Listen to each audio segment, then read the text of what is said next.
بسم اللہ الرحمن الرحیم الحمد للہ رب العالمین والصلاة والسلام علی اشرف الانبیاء وسادۃ الاتقیاء وسید المرسلین سیدنا وحبیبنا محمد وعلی آلہ وآل بیتہ وصحبہ اجمعین اما بعد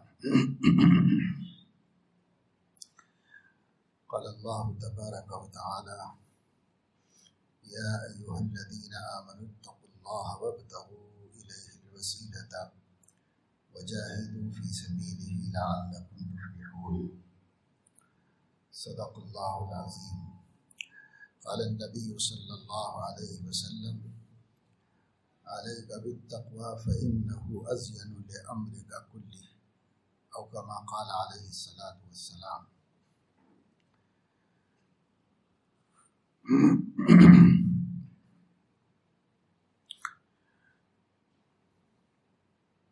زندگی کا مقصد اللہ تعالیٰ کی بندگی ہے۔ بندگی کا مفہوم کسی چھوٹے کا اپنے آپ کو چھوٹا تسلیم کر کے اپنے بڑے کے سامنے عاجزی، اعتراف، وفاداری کا اقرار کرنا اور اس پر عمل کرنا۔ کلمہ طیبہ میں دو جز ہیں، ایک اللہ تعالیٰ کی توحید کا اقرار کراتا ہے، دوسرے سیدنا محمد الرسول اللہ صلی اللہ علیہ وسلم کی رسالت کا اقرار کراتا ہے۔ اللہ تعالیٰ کی توحید ایک مختصر سے جملے سے اللہ کے علاوہ کوئی عبادت کے لائق نہیں۔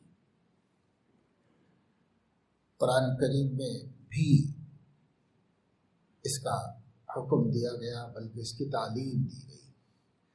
فَاعْلَمْ أَنَّهُ لَا إِلَٰهَ إِلَّا اللَّهُ، اے نبی آپ یقین رکھیں کہ اللہ کے علاوہ کوئی عبادت کے لائق نہیں، اور پھر آپ کے توسط سے پوری انسانیت کو یہ کلمہ دیا گیا ہے۔ ہمارے دین کی بنیاد انہی دو باتوں پر ہے، اقرار توحید اور اقرار رسالت، شہادت توحید و شہادت رسالت۔ ایک کلمہ لا الہ الا اللہ محمد الرسول اللہ صلی اللہ علیہ وسلم، یہ کہا جاتا ہے، اس کو ہم لوگ اول کلمہ کہتے ہیں، کلمہ طیبہ کہتے ہیں۔ اور ایک کلمہ ہے جو اذان میں بھی کہا جاتا ہے، اشہد ان لا الہ الا اللہ و اشہد ان محمد الرسول اللہ۔ کلمے تو دونوں بھی وہی ہیں، ایک میں اقرار ہے اور ایک میں گواہی ہے۔ اشہد، میں گواہی دیتا ہوں، ایک میں گواہی ہے۔ اپنے ما فی الضمیر میں جس بات کو مان لیا ہے ولا الہ الا اللہ ہے، اس مانی ہوئی بات کی گواہی دے رہا ہے تو اشہد ان لا الہ الا اللہ ہے۔ ضمیر میں اس کو مان لیا ہے وہ محمد الرسول اللہ ہے، اور اس کی گواہی دیتا ہے اشہد ان محمد الرسول اللہ۔ زبر زیر کا فرق ہے بس، اور وہ زبر زیر کا فرق وہ عربی گرامر ہے، باقی بات ایک ہی ہے۔ جس چیز کو ہم نے مانا اور تسلیم کیا اس چیز کی ہم نے گواہی دی۔ حضور علیہ الصلاۃ والسلام سے پوچھا گیا تھا کہ ایمان کیا ہے، تو آپ صلی اللہ علیہ وسلم نے فرمایا ان تؤمن باللہ وملائکتہ وکتبہ ورسلہ والیوم الآخر والقدر خیرہ وشرہ من اللہ تعالی۔ اور آپ سے پوچھا گیا اسلام کیا ہے، تو آپ نے فرمایا ان تشہد ان لا الہ الا اللہ وان محمد الرسول اللہ واقام الصلاۃ وایتاء الزکاۃ والحج وصوم رمضان۔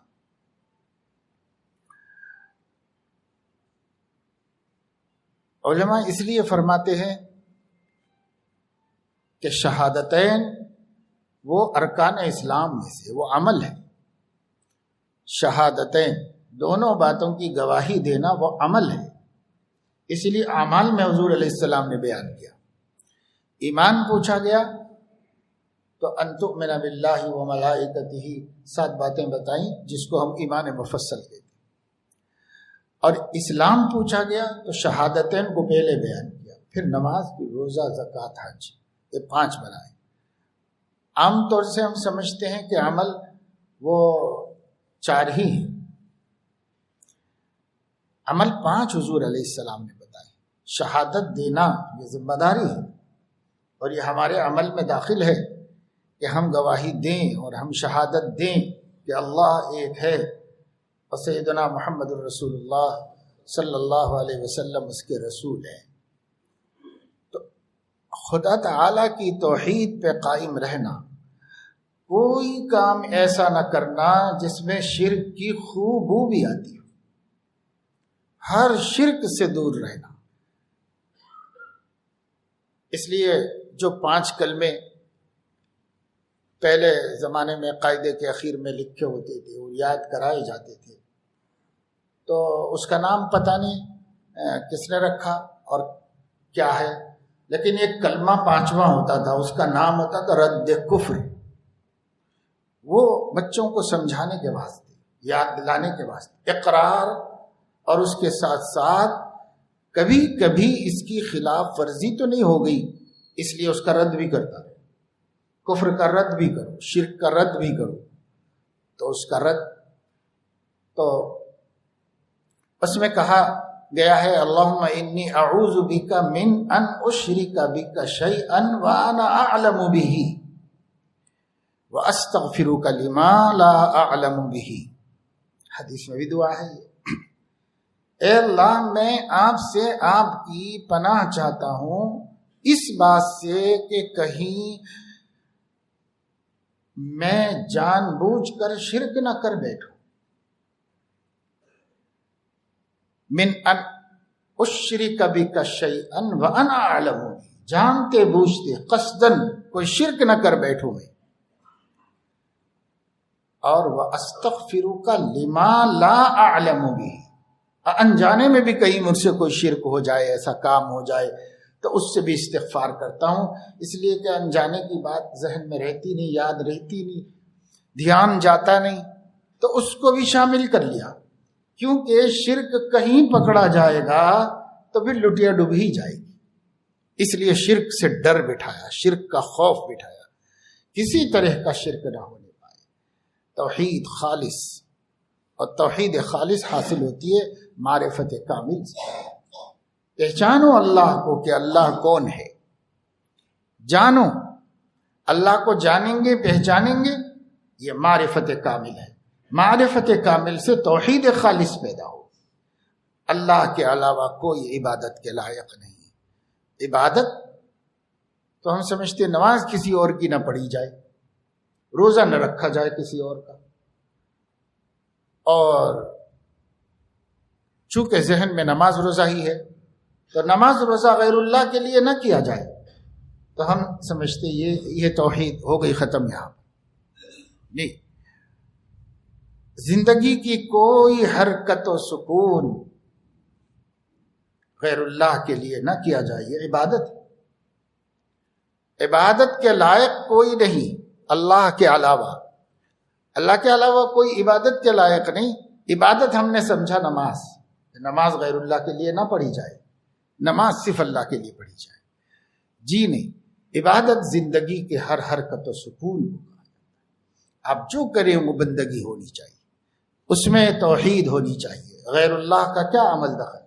غیر اللہ کے لیے کرے گا تو معتبر نہیں، اللہ قبول نہیں فرماتے. اللہ تعالیٰ قیامت میں فرمائیں گے مرائی کو، جس نے کسی غیر خدا کو دکھانے کے واسطے کام کیا، تو خدا تعالیٰ فرمائیں گے جس کے لیے عمل کیا تھا اس سے بدلہ لے لو، اب مجھ سے کوئی توقع مت رکھو، میرے لیے تو ہے نہیں وہ عمل، تو اس لیے مجھ سے کوئی توقع مت رکھو. جس کو خوش کرنا چاہتے تھے نا ان سے کہو کہ بدلہ دے دے تم کو، اس کا جو بدلہ مل سکتا ہے لے لو، اور نہیں مل سکتا ہے تو مایوس ہو جاؤ۔ ایک حدیث میں ہے کہ غیر اللہ کے لیے عمل کرنے والے کی پیشانی پر لکھا ہوگا آئس من رحمت اللہ، اللہ کی رحمت سے مایوس ہو جاؤ، کوئی توقع مت رکھو اللہ تعالیٰ سے، یہ لکھا ہوا ہوگا۔ تو اس لیے توحید پر قائم رہنا، ہر حرکت و سکون اللہ کی رضا کے واسطے ہو جائے، اس کو سیکھنا، اور اس کو سیکھنے کے واسطے یہ سارا دین ہے، یہ تعلیمات ہیں، یہ حلال و حرام ہے، یہ جائز ناجائز ہے، یہ جو دین ہے، یہ سب بندے کو بندگی کی حقیقت پر لانے کے واسطے ہے۔ اگر وہ بندگی کی حقیقت پر نہیں آیا تو ابلیس ہے، اور ابلیس کے راستے پر ہے، وہ انبیاء کے راستے پر نہیں ہے۔ انبیاء علیہ السلام سب کے سب خالص بندے ہیں اللہ تعالیٰ، ان کی زندگی دیکھو، پوری کی پوری زندگی کسی نبی کی پڑھ لو، ان کا جینا مرنا اللہ کے واسطے۔ ان صلاتی و نسکی و محیای و مماتی للہ رب العالمین لا شریک لہ وبذالک امرت، حکم بھی اسی کا دیا گیا ہے، حکم بھی اسی کا دیا گیا ہے، اور وہ چلے بھی اسی کے اوپر۔ ہر نبی کی زندگی دیکھ لو، تمام صحابہ کی زندگی دیکھ لو، زندگی کا مقصد بندگی ہے، اللہ رب العزت کی رضا اور اس کی خوشنودی حاصل کرنا۔ ہر کام اسی لیے کر رہے ہیں، ہر کام اسی لیے کر رہے ہیں۔ سیدنا علی کرم اللہ وجہہ اکابر صحابہ میں سے ہیں، خلفائے راشدین میں سے ہیں، نبی پاک صلی اللہ علیہ وسلم کے داماد ہیں، چچا زاد بھائی ہیں، اور سابقون الاولون میں سے ہیں، اور بلوغ سے پہلے ایمان لا کر حالت ایمان و اسلام میں بالغ ہونے کا شرف رکھتے ہیں۔ بہت خوبیاں، بہت خصوصیتیں سیدنا علی کرم اللہ وجہہ کو حاصل ہیں۔ سیدنا علی رضی اللہ تعالیٰ عنہ نے ایک آدمی سے کچھ مقابلہ ہو گیا کافر سے،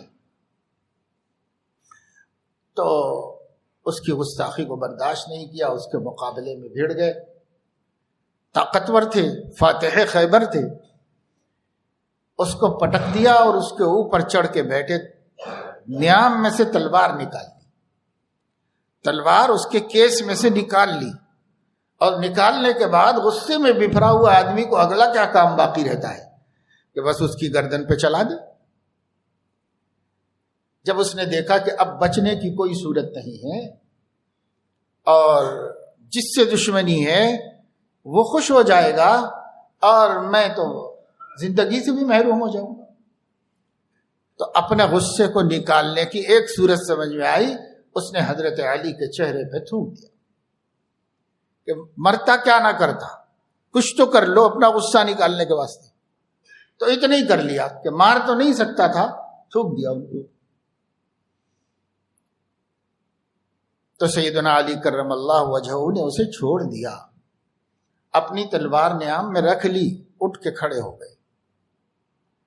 اب وہ مبہوت ہو گیا، پریشان ہو گیا کہ صاحب میں تو سمجھا تھا کہ لمحے بھر میں ختم، زندگی ختم، کچھ نہیں، یہ آدمی چھوڑے گا تو نہیں، اب اتنے غصے میں ہے، بپرا ہوا ہے اور تلوار بھی سونت لی، اب کیا چھوڑے گا وہ مجھے؟ لیکن چھوڑ دیا تو حیران ہو گیا کہ بھئی ایسا تو ہوتا ہی نہیں دنیا میں، کیسے ہو گیا؟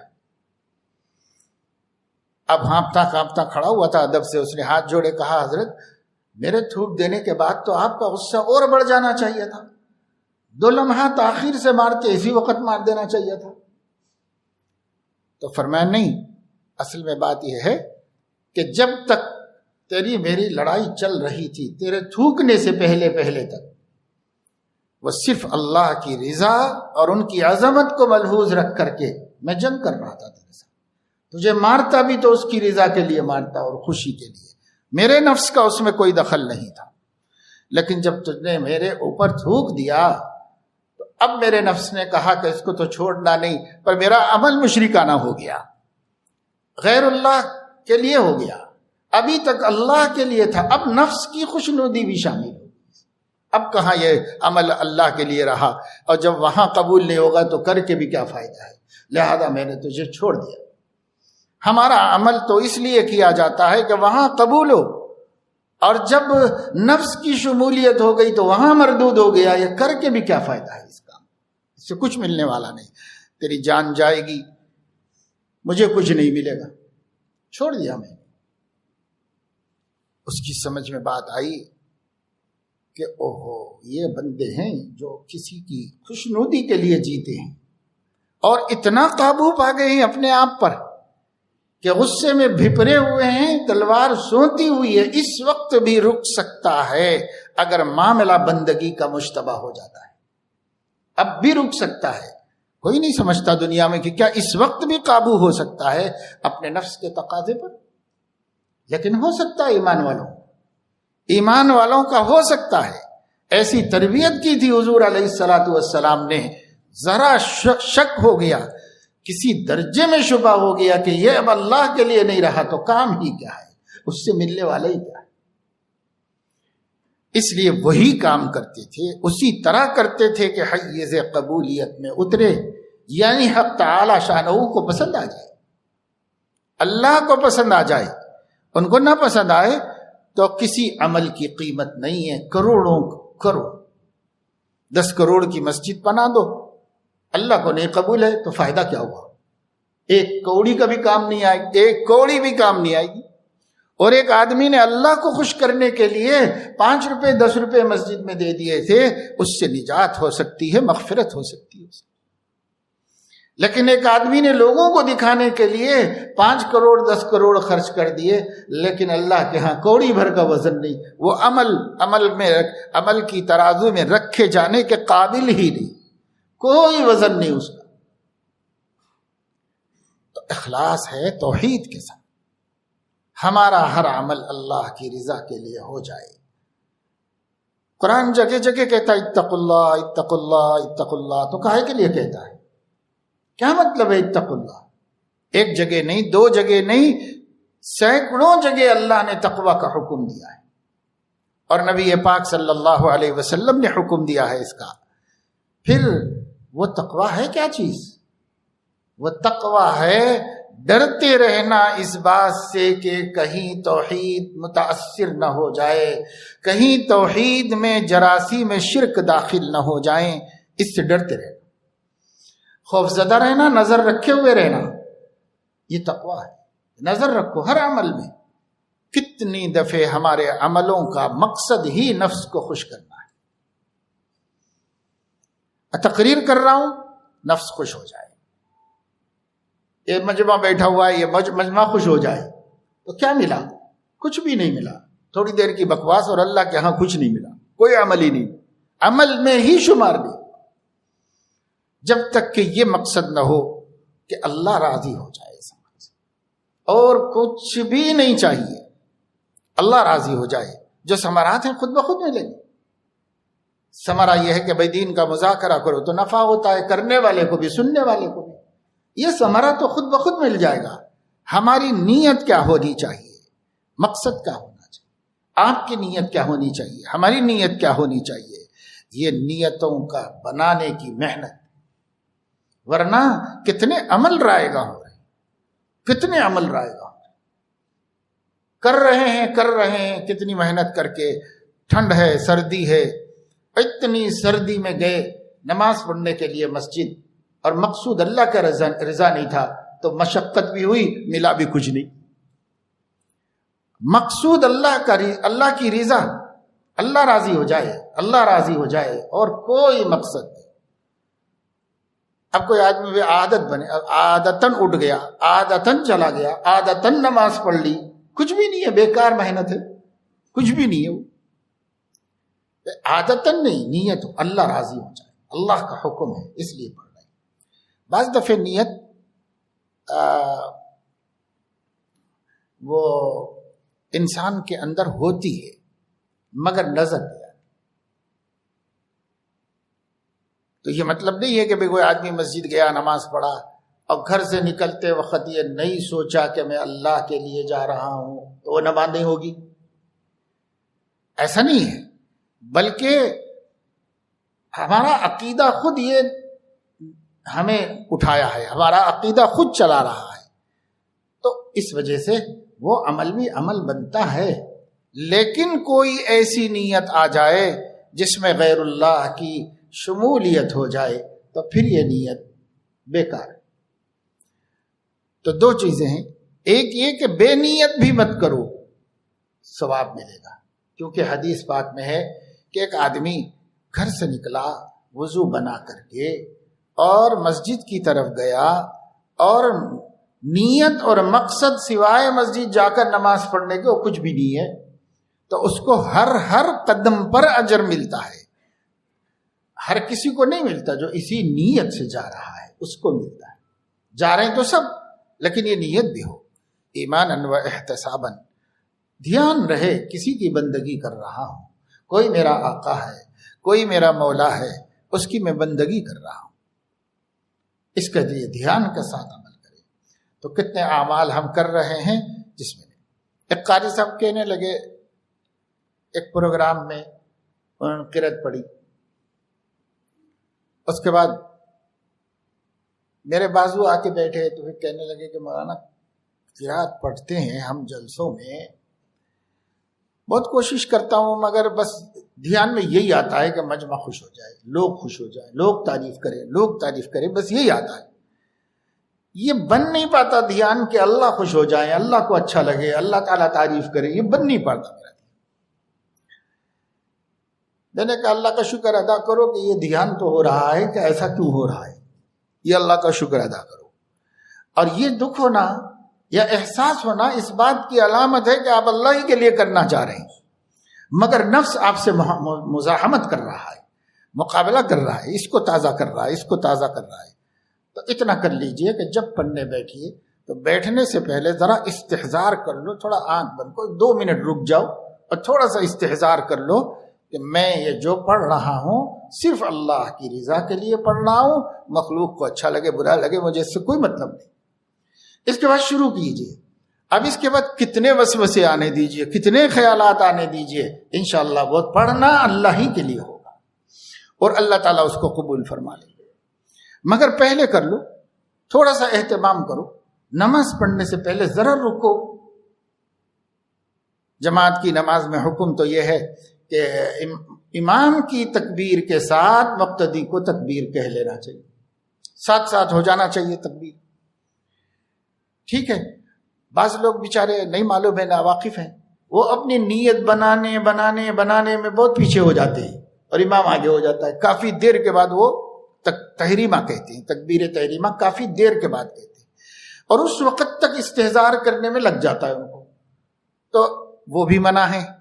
لیکن اتنا کر لیں، باشعور لوگ، آپ جیسے لوگ جن کو فکر ہے دین میں ترقی کرنے کی، آگے بڑھنے کی، تعلق مع اللہ کی، اتنا تو کر لیں کہ بھئی ہم چلتے چلتے دھیان دیں، صف میں جاتے جاتے دھیان دے دیں، اور صف میں کھڑے ہونے کے ساتھ ایک دفعہ ضرور سوچ لیں کہ میرا یہ عمل میں اللہ کے لیے کر رہا ہوں، کسی کے لیے نہیں کر رہا ہوں، ایک دفعہ ضرور سوچ لیں۔ اس میں ٹائم تو لگتا نہیں ہے، مگر یہ کہ متفکر رہنا پڑتا ہے، ورنہ ویسے ہی بے فکری میں جائیں گے وہ، اور نہ پہلے اللہ کے لیے ارادہ کیا، اور درمیان میں تو شیطان پوری کوشش کرتا ہے۔ حدیث ہے بخاری شریف میں کہ جب اذان کہی جاتی ہے تو شیطان بھاگ جاتا ہے، اتنی دور بھاگ جاتا ہے کہ وہاں تک آواز ہی نہ آئے، اتنی دور بھاگ جاتا ہے۔ اور جب وہ بھاگتا رہتا ہے تو ہم لوگوں کو تو دکھتا نہیں، جانوروں کو دکھتا ہے تو جانور پریشان رہتے ہیں، وہ کتے پکارتے رہتے ہیں، کیونکہ ان کا بھاگنا چیخنا چلانا ان کو دکھتا ہے، ہم کو نہیں نظر آتا، اس وجہ سے ان لوگوں کو دکھتا ہے۔ وہ بھاگ گیا شیطان، پھر آ جاتا ہے واپس، اذان ختم پھر واپس، اقامت ہوئی تو پھر بھاگ جاتا ہے، اقامت ختم ہوتی پھر آ جاتا ہے۔ اب یہاں سے لے کے سلام پھیرنے تک برابر ہماری نماز کو غارت کرنے کی کوشش کرتا رہتا ہے، ہماری نماز کو ختم کرنے کی کوشش کرتا رہتا ہے۔ تو اس وجہ سے تھوڑی سی نیت شروع میں صحیح کی جائے، اور شروع ہی میں اپنا کام اللہ کے ساتھ صحیح کر لیا جائے، معاملہ درست کر لیا جائے، پھر اس کے بعد ہم نماز پڑھیں گے۔ اب آ کے اس کو ڈالنے دو، خیالات کچھ بھی کرنے دو، اس کی طرف سے نظر ہی ہٹا دو۔ کتنے خیالات ڈالتا ہے، تو شیطان سے اور نفس سے کہو تیری مرضی اور 200-400 ڈال دے، میں تو اللہ سے معاملہ کر کے پکی کر لیا ہوں نماز اپنی، میری نماز پکی ہو گئی، اب تو کیا کرنا چاہتا کر لے بس۔ تو کوئی پرواہ مت کرو ان وساوس کی، مگر شروع میں اتنا اہتمام کر لو کہ ہم یہ اللہ کے لیے کر رہے ہیں، یہ کام اللہ کے لیے کر رہے ہیں۔ ایسے اللہ کے بندوں اپنے نفس کے لیے کبھی کوئی کام نہ کرنے کی مشق کی ہے۔ نفس کو خوش نہیں کرنا ہے، اللہ کو خوش کرنا ہے، اللہ کو راضی رکھنا ہے۔ کیوں؟ زندگی کا مقصد بندگی ہے۔ بندگی کیسے بنائے؟ یہ نماز، روزہ، زکوٰۃ، حج، یہ اپنی ذات میں بندگی نہیں ہے جب تک کہ یہ ہمارے لیے بندگی کا سبب نہ بن جائے، اس سے ہمارے اندر اللہ رب العزت کے بندے ہونے کا استحضار نہ پیدا ہو جائے۔ یہ اسباب ہیں، ہم کو بندہ بنانے کے اسباب ہیں۔ چونکہ بندگی ضروری ہے تو ان اسباب کو ہم پہ لازم کر دیا گیا ہے، وہ اللہ کا کرم ہے۔ اگر لازم نہ کیا جاتا تو ہم بندے بن ہی نہیں پاتے، اس لیے اللہ نے لازم کر کے ہم کو بندہ بنایا۔ مگر وہی بندہ بنے گا جو بندہ بننا چاہتا ہے اور اس کو اس کا استحضار ہے۔ دیکھو سیدنا علی کرم اللہ وجہہ نے کتنی مشق کر لی تھی، اللہ کے لیے کرنا ہے، تن کا بھی اٹھانا ہے تو اللہ کی رضا کے واسطے اٹھانا ہے، چھوٹا عمل ہو یا بڑا۔ پوچھا گیا حضور علیہ السلام سے کہ اللہ کے رسول، ایک آدمی جہاد کرتا ہے قومی حمیت کی وجہ سے، ایک آدمی جہاد کرتا ہے وطن کی محبت میں، ایک آدمی جہاد کرتا ہے بہادری اور اپنی شجاعت دکھانے کے واسطے۔ مختلف آدمی مختلف نیتوں سے جہاد کر رہے ہوں گے، آپ متعین کیجئے کہ اس میں سے کون سا جہاد ہے، کس جہاد کو جہاد فی سبیل اللہ کہا جاتا ہے۔ تو حضور صلی اللہ علیہ وسلم نے فرمایا کہ من قاتل لتکون کلمۃ اللہ ہی العلیا فہو فی سبیل اللہ، جو اس لیے جہاد کر رہا ہے کہ اللہ کا کلمہ بلند ہو جائے، اب کوئی مقصد نہیں، اللہ نے جو دین برحق بھیجا ہے یہ بلند ہو جائے، اللہ کا کلمہ لا الہ الا اللہ سر بلند ہو جائے، لوگوں کے اوپر غالب آ جائے، اس لیے میں کر رہا ہوں۔ جس کی یہ نیت ہے وہ صرف ایک اس نیت والا، اس کا جہاد فی سبیل اللہ ہے، باقی سب فی سبیل النفس ہے، فی سبیل النفس ہے، فی سبیل اللہ۔ فی سبیل اللہ جبھی ہوگا جبکہ لتکون کلمۃ اللہ ہی العلیا کے علاوہ کچھ اس کا ارادہ نہ، کوئی مقصد اس کا نہ، اللہ کا۔ تو اللہ اللہ اللہ یہ ہمارے دھیان میں بیٹھ جائے، ہمارا جینا مرنا اللہ کے واسطے ہے، ہم سب کچھ اللہ کے لیے کرتے ہیں، اللہ رب العزت کی رضا کے واسطے کرتے ہیں، اسی کے لیے نماز، اسی کے لیے روزہ، اسی کے لیے حج، اسی کے لیے زکوٰۃ، اسی کے لیے جہاد، سب اسی کے لیے، پڑھنا بھی اسی کے لیے، پڑھانا بھی اسی کے لیے، تبلیغ بھی اسی کے لیے، دعوت بھی اسی کے لیے، کچھ بھی کریں، حتیٰ کہ شادی، بیاہ، نکاح، اولاد کی پرورش، تربیت، کمانا، کھانا، سب اللہ کی رضا کے واسطے، کہ اللہ راضی ہو جائے، اللہ راضی ہو جائے، کیونکہ میری زندگی کا مقصد یہی ہے کہ اللہ راضی ہو جائے۔ اور جیسے کہا گیا کہ میری زندگی کا مقصد تیرے دین کی سرفرازی، میں اسی لیے مسلمان، میں اسی لیے نمازی، تو اسی لیے، اور کوئی مقصد نہیں۔ اسی کو قرآن میں کہلوایا گیا نبی کی زبان سے، قل ان صلاتی ونسکی ومحیای ومماتی للہ رب العالمین لا شریک لہ، آپ کہہ دیجئے، اعلان کر دیجئے سب۔ اور نبی کی زندگی جس مقصد کے لیے ہے، امت کی زندگی بھی اسی مقصد کہ بھئی اللہ راضی ہو جائے، اس لیے نبی جی رہے، تو امت بھی اس لیے جی رہی ہے کہ اللہ راضی ہو جائے، اس کے علاوہ کوئی مقصد نہیں ہونا چاہیے۔ تو نیتوں پر نظر رکھنا اور توحید کے مغایر کوئی کام نہ ہو جائے، اس سے ڈرتے رہنا۔ اہل اللہ اور بزرگان دین تو اس کی بھی فکر کرتے رہے کہ زبان سے کوئی ایسا کلمہ بھی نہ نکلے جو توحید کو، عقیدے کو متاثر کرتا ہو، ایسا کلمہ بھی نہ نکلے زبان سے۔ کوئی ایسی بات نہ بولو، بات بولنے سے پہلے سوچ بھی لیتے کہ کہیں یہ اللہ تعالیٰ کی شان میں گستاخی تو نہ ہو جائے، کہیں یہ شرک تو نہ بن جائے۔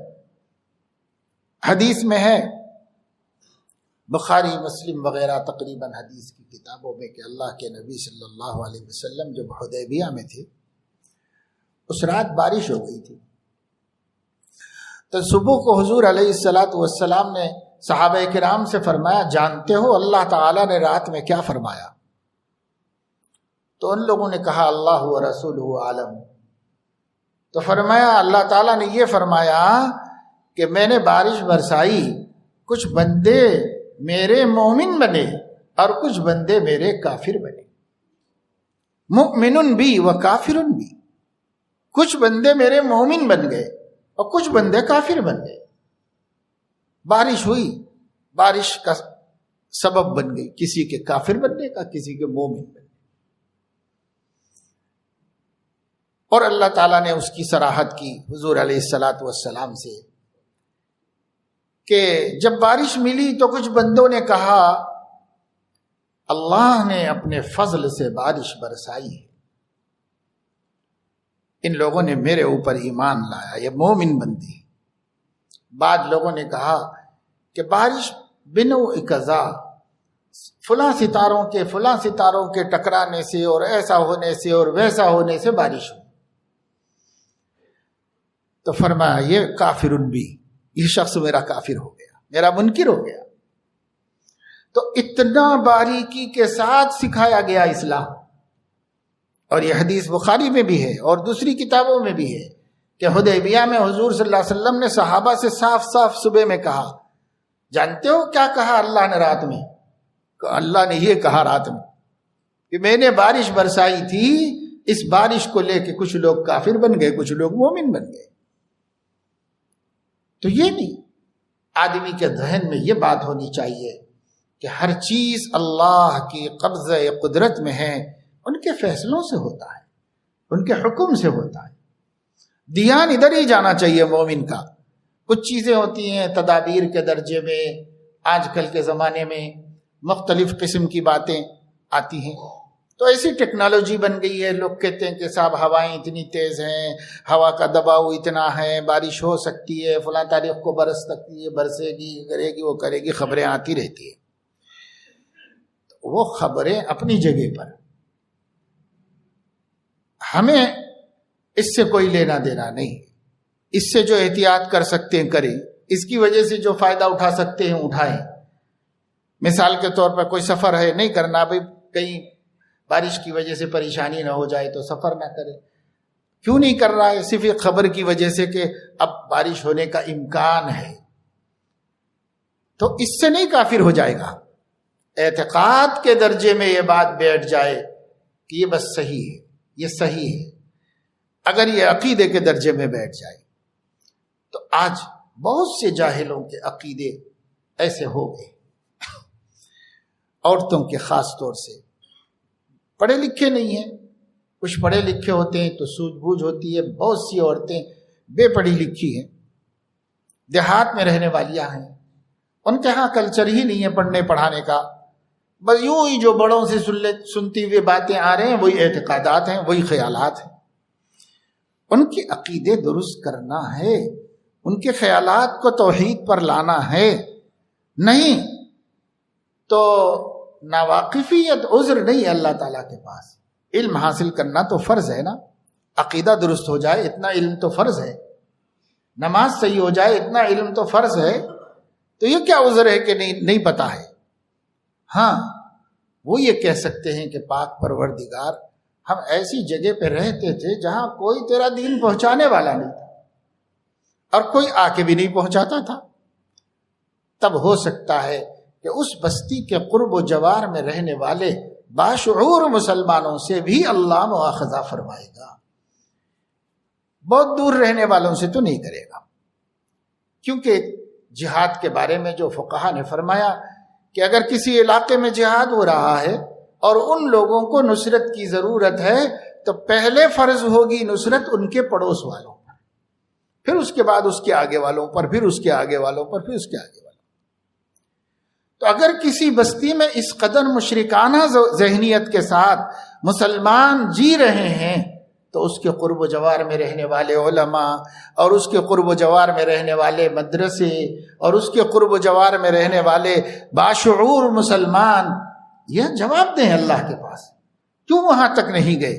کیوں اپنے چند بھائیوں کی عقیدے کی، ایمان کی خبر نہیں لی؟ کیوں ان کی فکر نہیں کی؟ اللہ تو پوچھے گا، پڑوسیوں سے پوچھے گا جو پڑوس میں رہنے والے لوگ ہیں۔ یہ کم سے کم ہر پڑوسی کی ذمہ داری ہے کہ اپنے پڑوس کے محلوں اور اپنے پڑوس کے گاؤں کی فکر کریں، ان تک پہنچیں، کچھ ان سے تبادلہ خیال کریں، کچھ مذاکرہ کریں، دین کا، عقیدے کا، ایمان کا مذاکرہ ان سے کریں۔ تو یہ بندگی کا ہے اور اس بندگی کو سیکھنے کی ضرورت ہے۔ ہر کام رضا الہی کے لیے ہو، اللہ خوش ہو جائے۔ اللہ، آج ہم بہت بڑے بڑے کام کر رہے ہیں لیکن بار بار دکھاوا ذہن میں آ جاتا ہے، بار بار غیر اللہ کی خوشنودی ہمارے ذہن میں آ جاتی ہے۔ آج یہ جتنے کام ہم دین کے بھی کر رہے ہیں، تو پہلے لوگ دنیا کے کام کرتے تھے تو اس کی خوب فوٹوز بناتے تھے،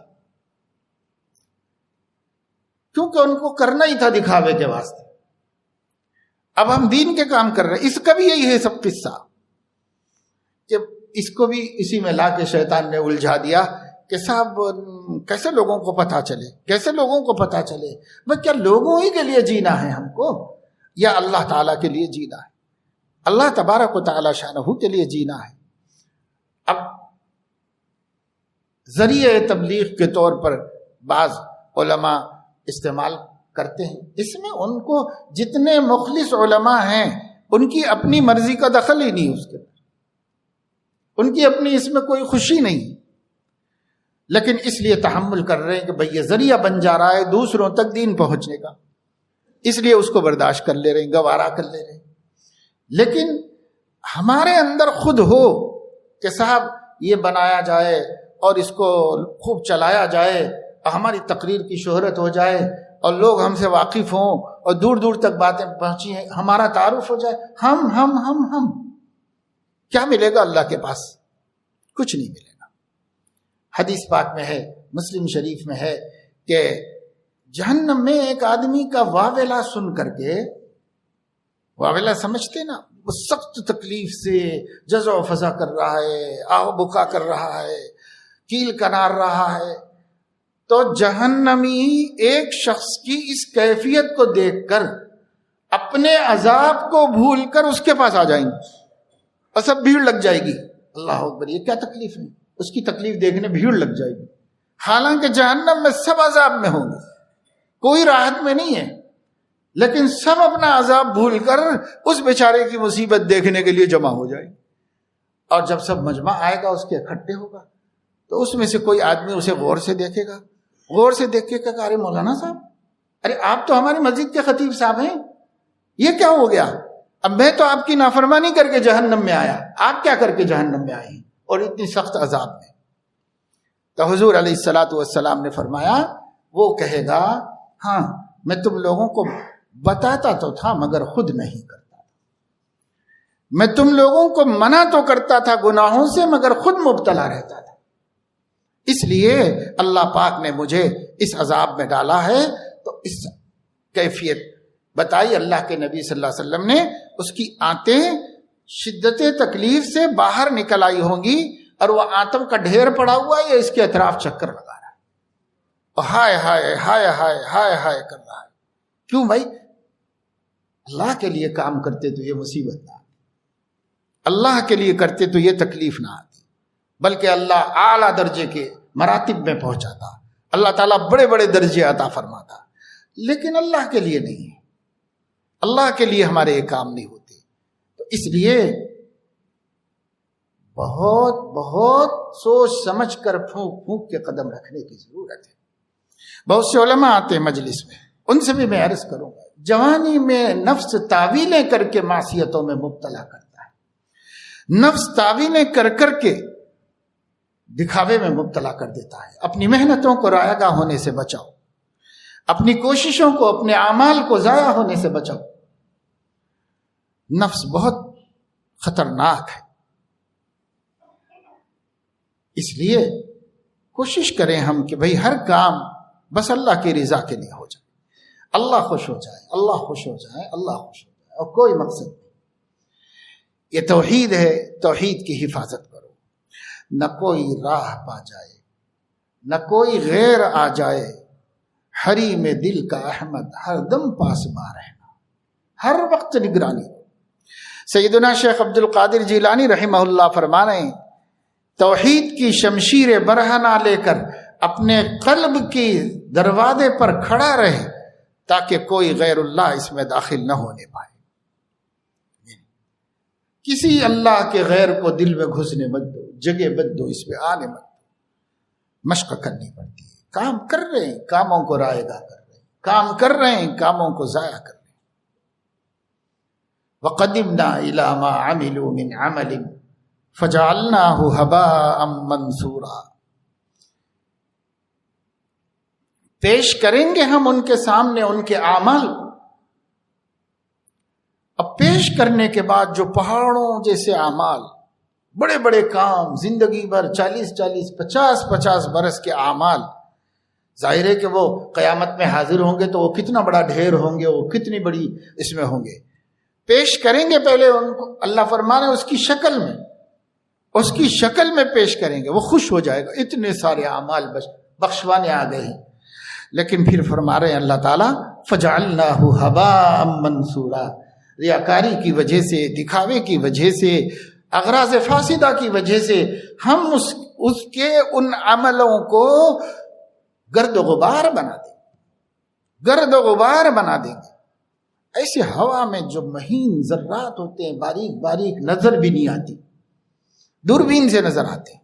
بعض مفسرین نے لکھا ہے کہ ہوا وہ ذرات ہیں فضا کے، ہوا کے، جو اگر آپ دیکھنا چاہیں تو کمرہ بند ہو، اندھیرا ہو، اندھیرے میں کھڑکی سے، دروازے سے ایک باریک لکیر کسی سوراخ سے دھوپ کی آ رہی ہو تو اس دھوپ کی سخت یعنی روشنی کی وجہ سے، بہت تیز روشنی کی وجہ سے، کیونکہ سورج کی روشنی ایک باریک سوراخ سے اندر آ رہی ہے، تو بہت تیز روشنی کی وجہ سے اگر تم اس روشنی کی لکیر کو دیکھو تو اس میں کچھ باریک باریک کاڑیاں اڑتی ہوئی لکیر اس کے اندر ملیں گی، ٹیڑھی میڑھی کاڑیاں اور ذرات اور کیا اس میں ادھر سے ادھر، ادھر سے ادھر، ادھر سے ادھر نظر آئیں گے. نہ پکڑ سکیں گے، نہ دیکھ سکیں گے، نہ اکٹھے کر سکیں گے. اس قدر کمزور اور اس قدر مہین اور اس قدر بے حیثیت ہمارے پہاڑوں جیسے عمل کو، نمازوں کو، روزوں کو، زکوٰۃ کو، جہاد کو، حج کو اللہ تعالیٰ فَجَعَلْنَاهُ هَبَاءً مَنْثُورًا. پہلے دکھا دے گا کہ میں غافل نہیں ہوں، سب جمع کر کے رکھا ہوں، یہ ہے دیکھ لو تمہارے اعمال. لیکن ان اعمال میں بخشوانے کی طاقت نہیں، ان اعمال کو ترازو میں رکھنے کے لائق نہیں کہ ان کو رکھو تو وزن آئے. ہم اس کو ہباء منصورہ بنا دیں گے، اور ویسے کروڑوں ذرات کو بھی ترازو میں رکھیں گے تو کیا وزن بنے گا؟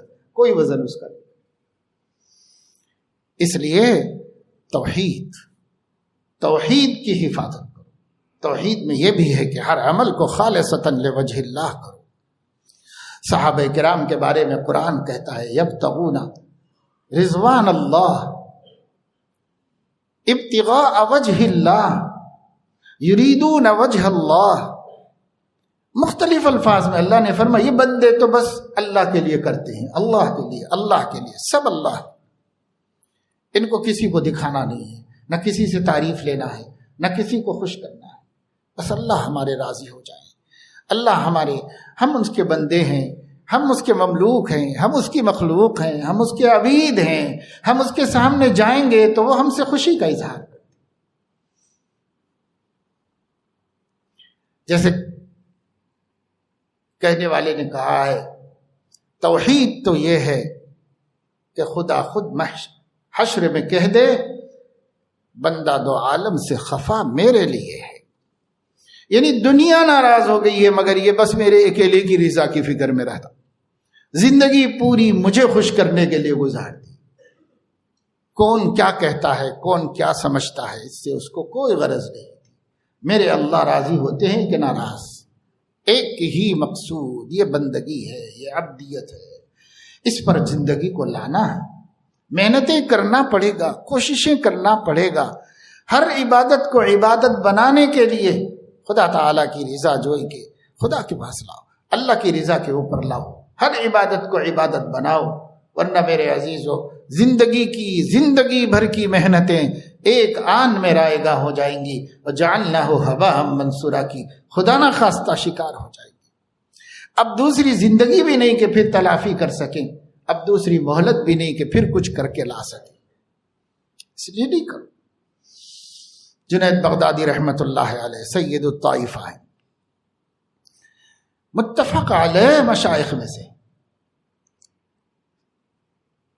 تمام ہی علماء متقدمین پرانے بزرگوں میں سے ہیں،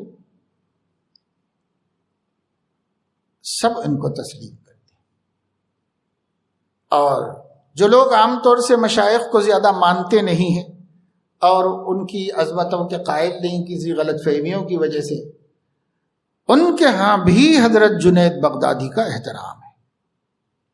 اس پائے کے محقق عالم تھے اور شیخ طریقت تھے.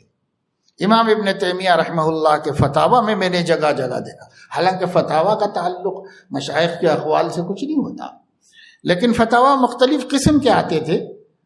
بعض فتاوی میں نے پڑھا ہے ان کی مجموع الفتاوی میں کہ انہوں نے اپنے قول کی تائید میں حضرت جنید بغدادی کو بھی پیش کیا اور ذکر بھی ایسے کیا، قضا قال العارف جنید رحمہ اللہ. انہیں عارف باللہ قرار دیا اور ان کے قول کو اپنی تائید میں پیش کیا. امام ابن تیمیہ جیسی شخصیت نے، جہاں بسا اوقات ہمارے دھیان میں یہ ہے کہ وہاں تو صاحب مشائخ کا کوئی ذکر ہی نہیں ہے، لیکن یہ سید الطائفہ مانے گئے ہیں حضرت جنید بغدادی رحمت اللہ علیہ. تمام سلاسل میں ان کی عزت ہے، عظمت ہے.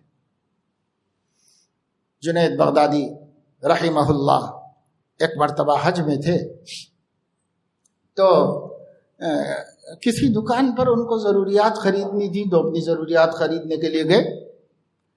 وہاں صابن ہوگا، کوئی چیز ہوگی، لے لی. لینے کے بعد اپنے اچکن میں سے پیسہ نکال کر کے اس کو اس کے پیسے دے. پہلے زمانے میں سکے ہوتے تھے، جیسے آج کل جعلی نوٹ ہوتی ہے، پہلے کھوٹے سکے اس میں آ جاتے تھے. پتہ نہیں شیخ کو کہاں کسی نے جھوٹا اور کھوٹا سکہ دے دیا تھا، انہوں نے لے کے رکھ لیا ہوگا. وہ کھوٹا سکہ تھا، مگر انہوں نے نکالا اور نکال کر کے اس کو اپنے مال کے عوض میں دے دیا. دکاندار پہلے بھی سکوں کو پرکھ لیتے تھے کیونکہ دھوکے ہوتے ہیں. آج بھی نوٹ کر کے دیکھتا ہے، اس کے بعد لیتا ہے. تو اس نے دیکھا سکہ ادھر ادھر تو کھوٹا تھا، تجربے کار تھا، پہچان لیا. منڈی میں آتے ہیں کھوٹے سکے، پہچان لیا. لیکن شیخ کو نہیں پہچانتا تھا، مسافر تھے، دوسری جگہ کے تھے. اس نے دیکھا سکہ اور اٹھا کے پھینک دیا. وہ کہا، او مولوی صاحب ادھر دھوکا ووکا نہیں چلتا، اصلی والا دو. دھوکے والا کہاں سے لا کے دے دیا، پھینک دیا غصے سے اس نے. تو حضرت جنید بغدادی رحمۃ اللہ علیہ پر اچانک اس کا بہت بڑا اثر ہوا. اتنا اثر ہوا کہ غش کھا کے گر گئے. یہ صرف بے عزتی کا مسئلہ نہیں تھا، بلکہ کوئی اور چیز تھی جو ان پر اثر انداز ہو گئی. غش کھا کے گر گئے. ارے ایک آدمی گر جاتا ہے راستے میں، وہ سب جمع ہو جاتے ہیں حاجی لوگ، اس کو ہٹاؤ بڑھاؤ، مر تو نہیں گیا، کیا ہو گیا. اتنے میں کچھ لوگ آئے. بعض ایسے لوگ بھی آ گئے جو حضرت جنید بغدادی کو پہچانتے. انہوں نے کہا کہ یہ تو شیخ جنید. کس نے کیا کہا بھائی؟ دکان والے سے سب بھیڑ پڑے. کیا کیا تو نے؟ کیا بدتمیزی کی حضرت کے ساتھ؟ یہ بڑے آدمی ہیں، کیا کیا؟ اس نے ہاتھ جوڑے، بھائی میں نہیں جانتا، میں نہیں پہچانتا، سکہ کھوٹا تھا، پھینک دیا میں نے. اگر یہ جنید ہیں تو میں تو دکان پیش کر دوں ان کی خدمت، لیکن میرے سے غلطی کیا، میں جانتا نہیں تھا ان کو. تھوڑی دیر میں یہی گفت و شنید چل رہی تھی کہ حضرت جنید ہوش میں آ گئے،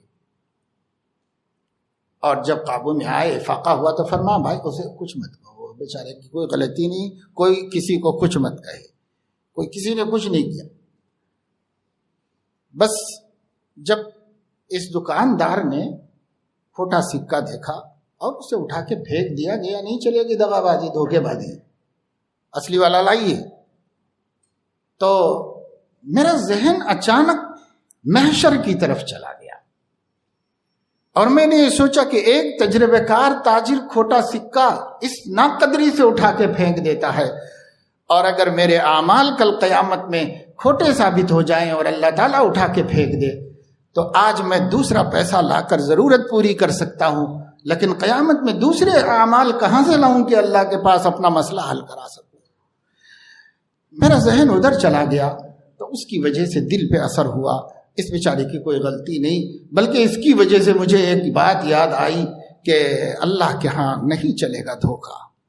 یخادعون اللہ والذین آمنوا وما یخدعون الا انفسهم وما یشعرون، نہیں چلے گا دھوکہ، یاد رکھو، ہر عمل کے وقت میں یاد رکھو، وہ اللہ والے لوگ اسی لیے اللہ والے بنے کہ انہیں اللہ کبھی فراموش نہیں ہوتا تھا، ہمیشہ اللہ یاد رہتا تھا۔ قصہ تو لینے دینے کا تھا، خرید و فروخت کا، لیکن نہ محشر کو بھولے ہوئے تھے، نہ اللہ کی عظمت کو بھولے ہوئے تھے۔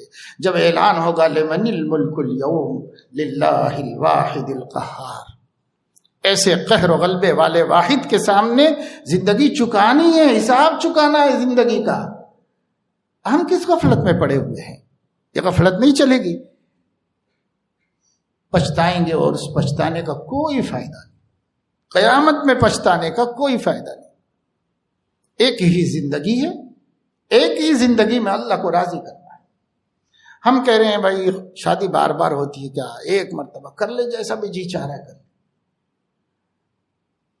فلاں کام بار بار کرتے ہیں کیا؟ ایک مرتبہ کر رہے ہیں، کر لیں، تھوڑی اللہ کی نافرمانی ہو جاتی ہو جانے دو۔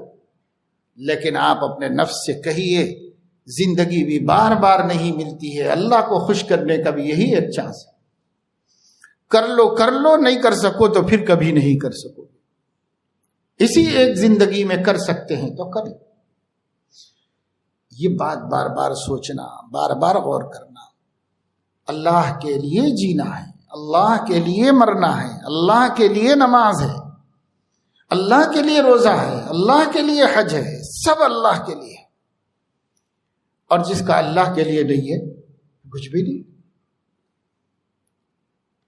تو یہ ایک بات ہے کہ بندگی کا ایک حصہ توحید کے کمال سے حاصل،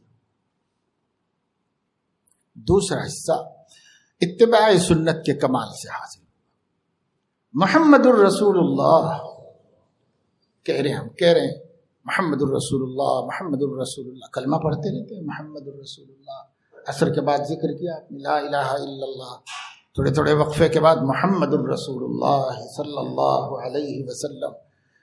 یہ کہہ رہے ہیں اس کا ذکر کیوں ہو رہا ہے، کلمے کی تلقین کیوں کی جا رہی ہے، تجدید ایمان کا حکم کیوں دیا گیا ہے؟ جددوا ایمانکم بقول لا الہ الا اللہ۔ حدیثوں میں جہاں کہیں لا الہ الا اللہ آئے گا تو محمد الرسول اللہ اس میں شامل ہوگا، اس میں داخل ہوگا۔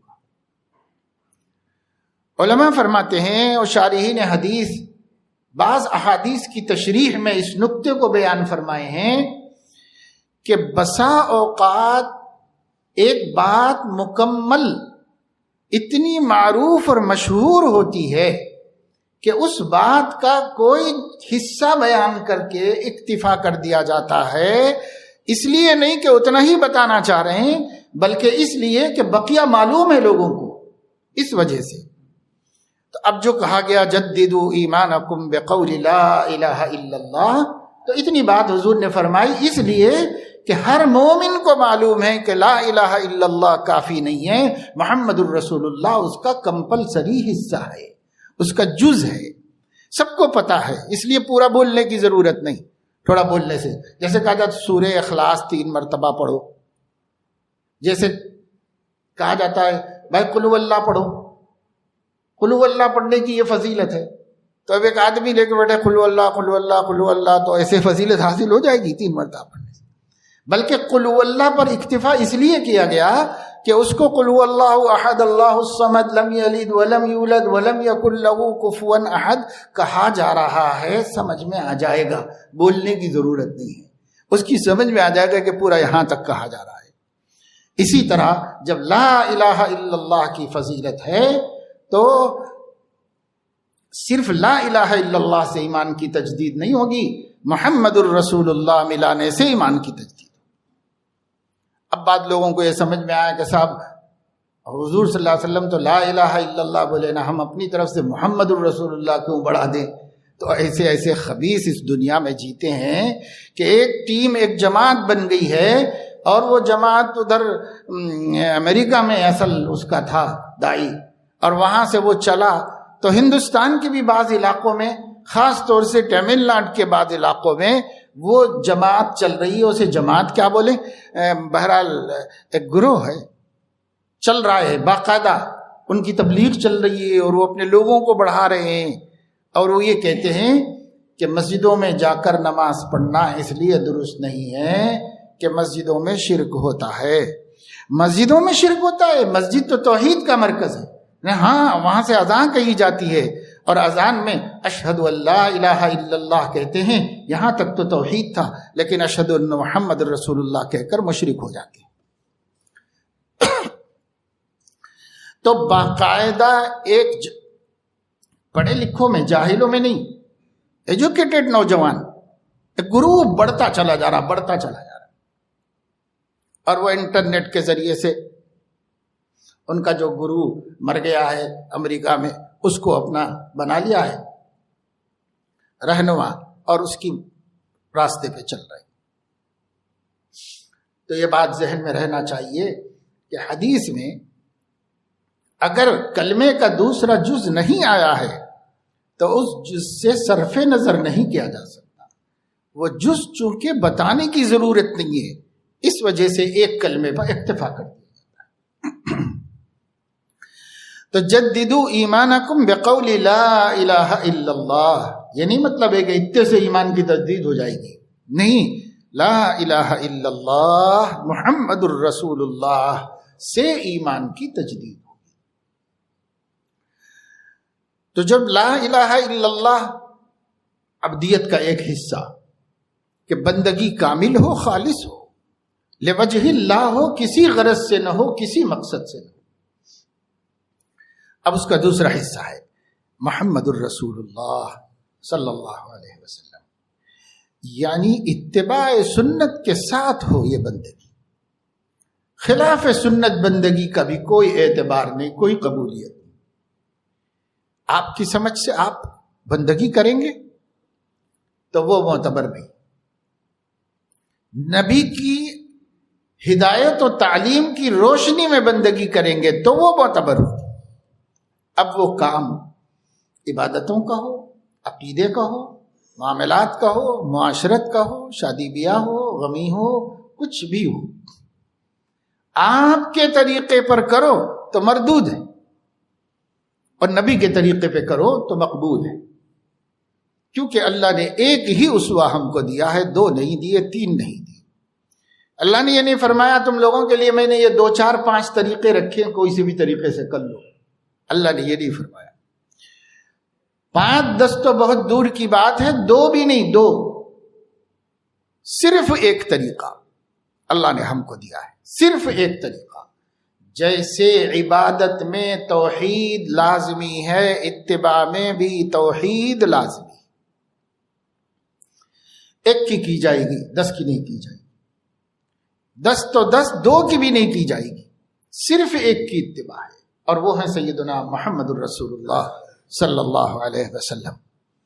انہوں نے کہیں گنجائش رکھی ہے تو گنجائش سے فائدہ اٹھاؤ، انہوں نے کہیں گنجائش نہیں رکھی ہے، کوئی رستہ نہیں ہے سوائے اسی ایک طریقے کے، کوئی رستہ نہیں، اسی پر کرنا پڑے گا، اس سے ہم ہٹ نہیں سکتے۔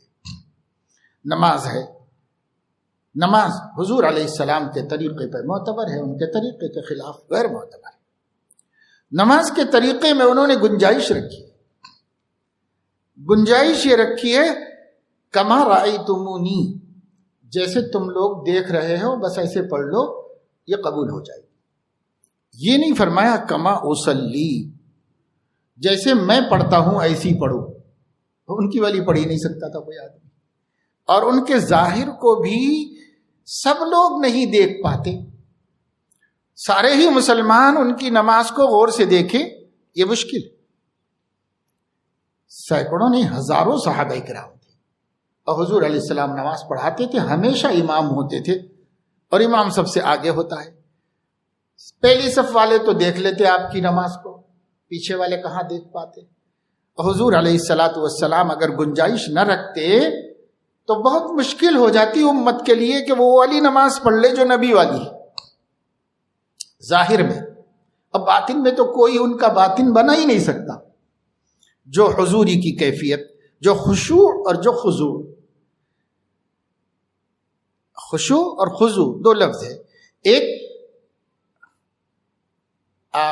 اعضاء و جوارح سے عبدیت نظر آئے اور ایک قلب میں عبدیت نظر آئے، ایک خشوع ہے ایک خضوع ہے۔ یہ ہم دیکھ تو لیتے لیکن اندر کی کیفیت تو کوئی بھی نہیں پیدا کر سکتا۔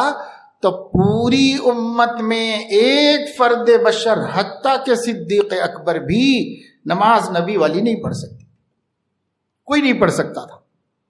گنجائش رکھی گئی کما رأیتمونی اصلی، جیسے تم مجھے دیکھ کر میری نماز کو نوٹ کر رہے ہو، ریکارڈ کر رہے ہو، ویسے پڑھتے رہو قبول ہو جائے گی۔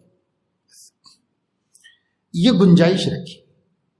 اب وہ جو نماز میں تھوڑے بہت اختلافات حدیثوں میں آتے ہیں نا، وہ اس گنجائش میں نکل گئے، کسی نے اس طرح دیکھا، کسی نے اس طرح دیکھا، کسی نے اس طرح دیکھا۔ اب جس نے جو محفوظ رکھا، پوری دیانت سے محفوظ رکھا، خود پڑھتا رہا، دوسروں کو اسی طرح سکھاتا رہا، وہ کامیاب ہے، وہ مقبول نماز ہے، چاہے ایسی ہو کہ چاہے ایسی ہو، کیونکہ یہ گنجائش نبی نے رکھی ہے، اس کے اللہ نے رکھی ہے۔ تو جہاں گنجائش ہے، گنجائش کی حد میں اتباع سنت جس طرح بھی ہو جائے وہ اتباع سنت ہے، اس میں تنگی نہیں۔ آہستہ آمین کہو، زور سے آمین کہو، یہ گنجائش والا مسئلہ ہے۔ اس سے بھی اتباع سنت ہو جائے گی، اس سے بھی اتباع سنت ہو جائے گی۔ اگر کوئی ضد کر کے بیٹھے تو وہ جاہل ہے، غافل ہے۔ ضد کر کے نہیں بیٹھو، نہ دوسرے کو مجبور کرو، کیونکہ وہ بھی اتباع سنت کر رہا ہے، وہ بھی اتباع سنت کر رہا ہے۔ وہ ایک طبقے سے ہماری شکایت بس یہی ہے، ہم یہ نہیں کہتے کہ مت کہو زور سے، ہم یہ کہتے ہیں کہ جو تم دوسرے کو خلاف سنت کہہ رہے ہو یہ تمہارا جہل ہے، یہ تمہارا ظلم ہے، یہ مت کرو تم، کیونکہ یہ گنجائش نبی نے رکھی ہے، یہ گنجائش اللہ کی تکوین سے پیدا ہوئی ہے، اس لیے یہ بھی اتباع سنت کر رہا ہے، یہ بھی اتباع سنت کر رہا ہے، کیونکہ کما رأیتمونی پہ عمل ہے، انہوں نے یہ محفوظ کیا ہے، انہوں نے یہ محفوظ کیا ہے، جیسا محفوظ ہوا ہے اور جس کو اختیار کیا گیا ہے وہ اپنی جگہ پر۔ اسی طریقے سے حج میں کچھ اعمال میں کوئی گنجائش نہیں، ایسا ہی کرنا پڑے گا۔ کچھ اعمال ایسے ہیں کہ اس میں کچھ آگے پیچھے ہو جائے، گنجائش ہے، تو اتباع سنت میں تنگی نہیں ہے۔ اتباع سنت میں جہاں گنجائش ہے وہاں وسعت سے کام لو، اور جہاں گنجائش نہیں ہے وہاں دوسرا کوئی راستہ نہیں ہے سوائے ان کی اتباع کرنے کو، کوئی راستہ نہیں، اتباع ہی کرنا پڑے گا، اتباع۔ اس لیے دوسرا جز ہے بندگی کا، عبدیت کا، اتباع سنت۔ ہر کام میں اتباع کرو، ظاہر میں، باطن میں، عادت میں، عبادت میں، تدین میں، تمدن میں، ہر جگہ اتباع۔ حضور علیہ السلام کی سنت کیا ہے اسے اختیار کرو۔ زمانہ کیا کہتا ہے اس سے ہمیں کیا لینا دینا ہے؟ زمانہ اپنے دین پہ چلنے کے لیے تو بے چین ہے۔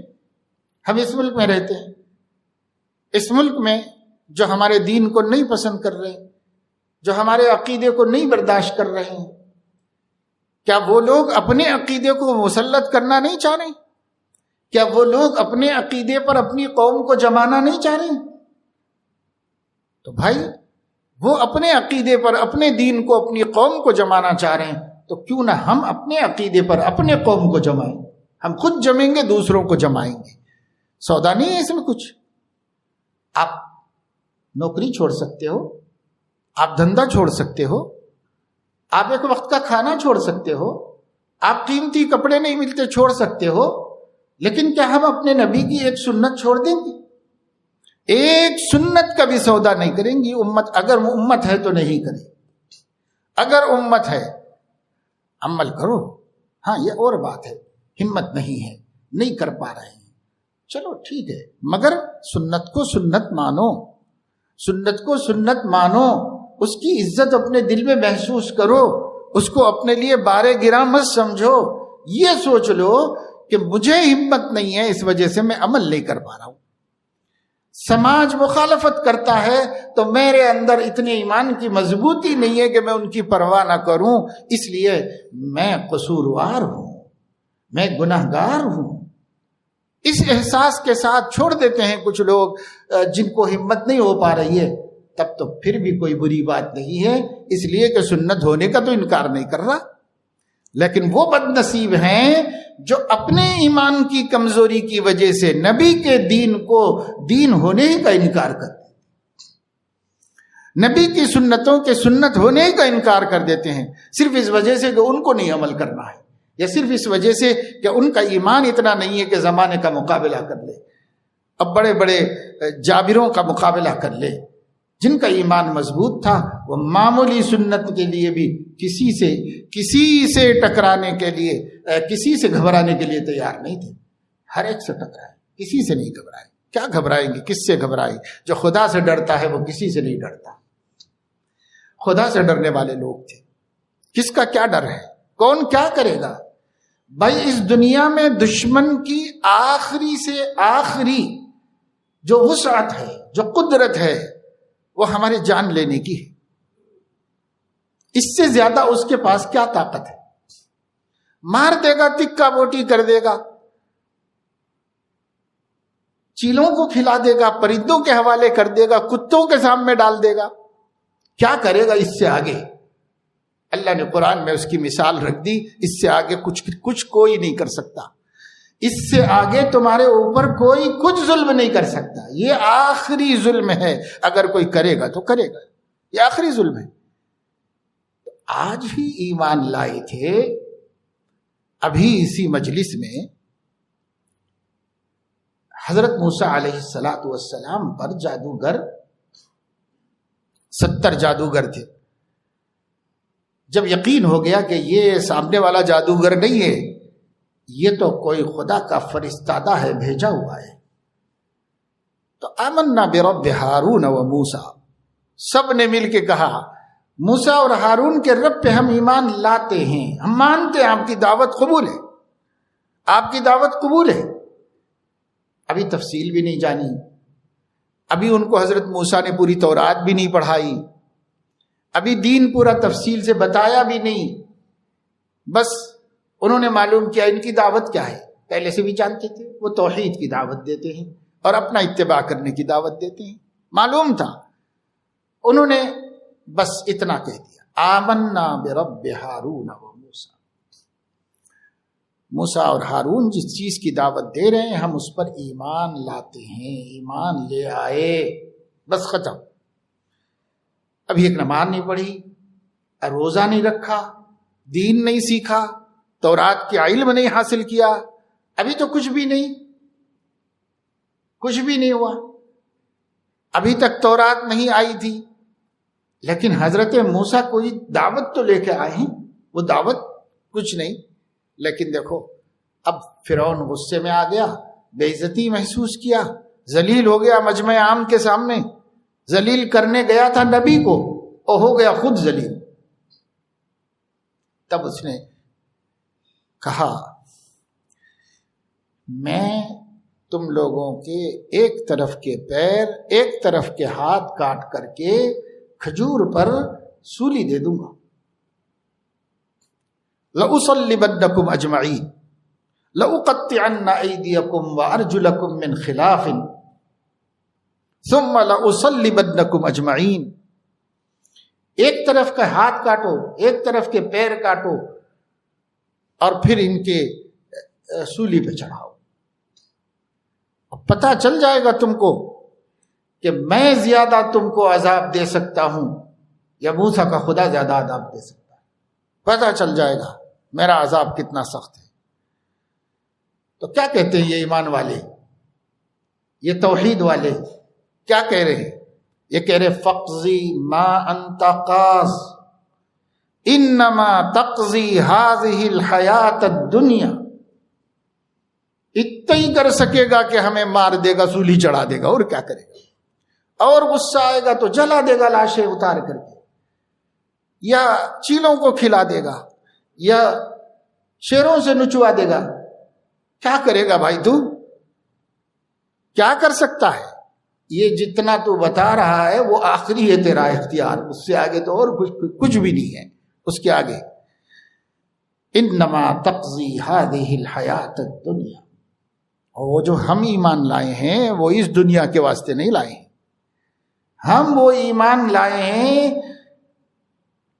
اگلی دنیا کے کام آنے کے واسطے. انا آمنا بربنا لیغفر لنا خطایانا. تاکہ ہمارا رب ہمارے گناہوں کو بخش دے، ہم اس لیے ایمان لائے.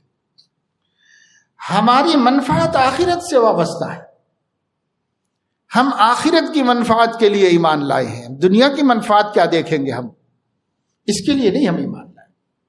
انا آمنا بربنا لیغفر لنا خطایانا وما اکرہتنا علیہ من السحر فاللہ خیر وابقا. اللہ تجھ سے بہتر بھی ہے اور اللہ ابقا بھی ہے. تو فانی ہے، اللہ باقی ہے. تو کمتر ہے، اللہ بہتر ہے. اس لیے تیرے چھٹنے کی کوئی پرواہ نہیں اور تیرے مہربانیوں کی کوئی پرواہ نہیں. تو نے کہا تھا کہ اگر تم جیت گئے تو میں مقرب بنا لوں گا. تیرے تقرب کی اب ضرورت نہیں، اب تو ہم ارض و سما کے مالک کے مقرب بنے. تو کیا تقرب دے گا ہم کو؟ تیرے تقرب کی ہمیں کوئی ضرورت نہیں. یہ موسیٰ علیہ السلام پر ایمان لانے والے جادوگروں کا یقین اپنے رب کے اوپر ہے. اور امام الانبیاء سیدنا محمد الرسول اللہ صلی اللہ علیہ وسلم پر ایمان لانے والے ہر ڈرانے والے سے ڈر رہے ہیں، دین کا سودا کر رہے ہیں. حضور علیہ السلام کو حضرت موسیٰ کے سامنے شرمندگی نہیں ہوگی. ہمارا کام تو یہ تھا کہ ہم یہ سوچتے کہ حضرت موسیٰ ہمارے نبی سے کم درجے کے نبی ہیں، اولو العزم نبی ہیں، لیکن ہمارے نبی سے کم درجے کے نبی ہیں، اور ہمارے نبی ان کے نبی بھی ہیں، ان کے امام بھی ہیں. ان کی امت تو یہ ہمت کا مظاہرہ کرے اور ان کی امت ہتھیار ڈال دے، ہر جگہ ہتھیار ڈال دے.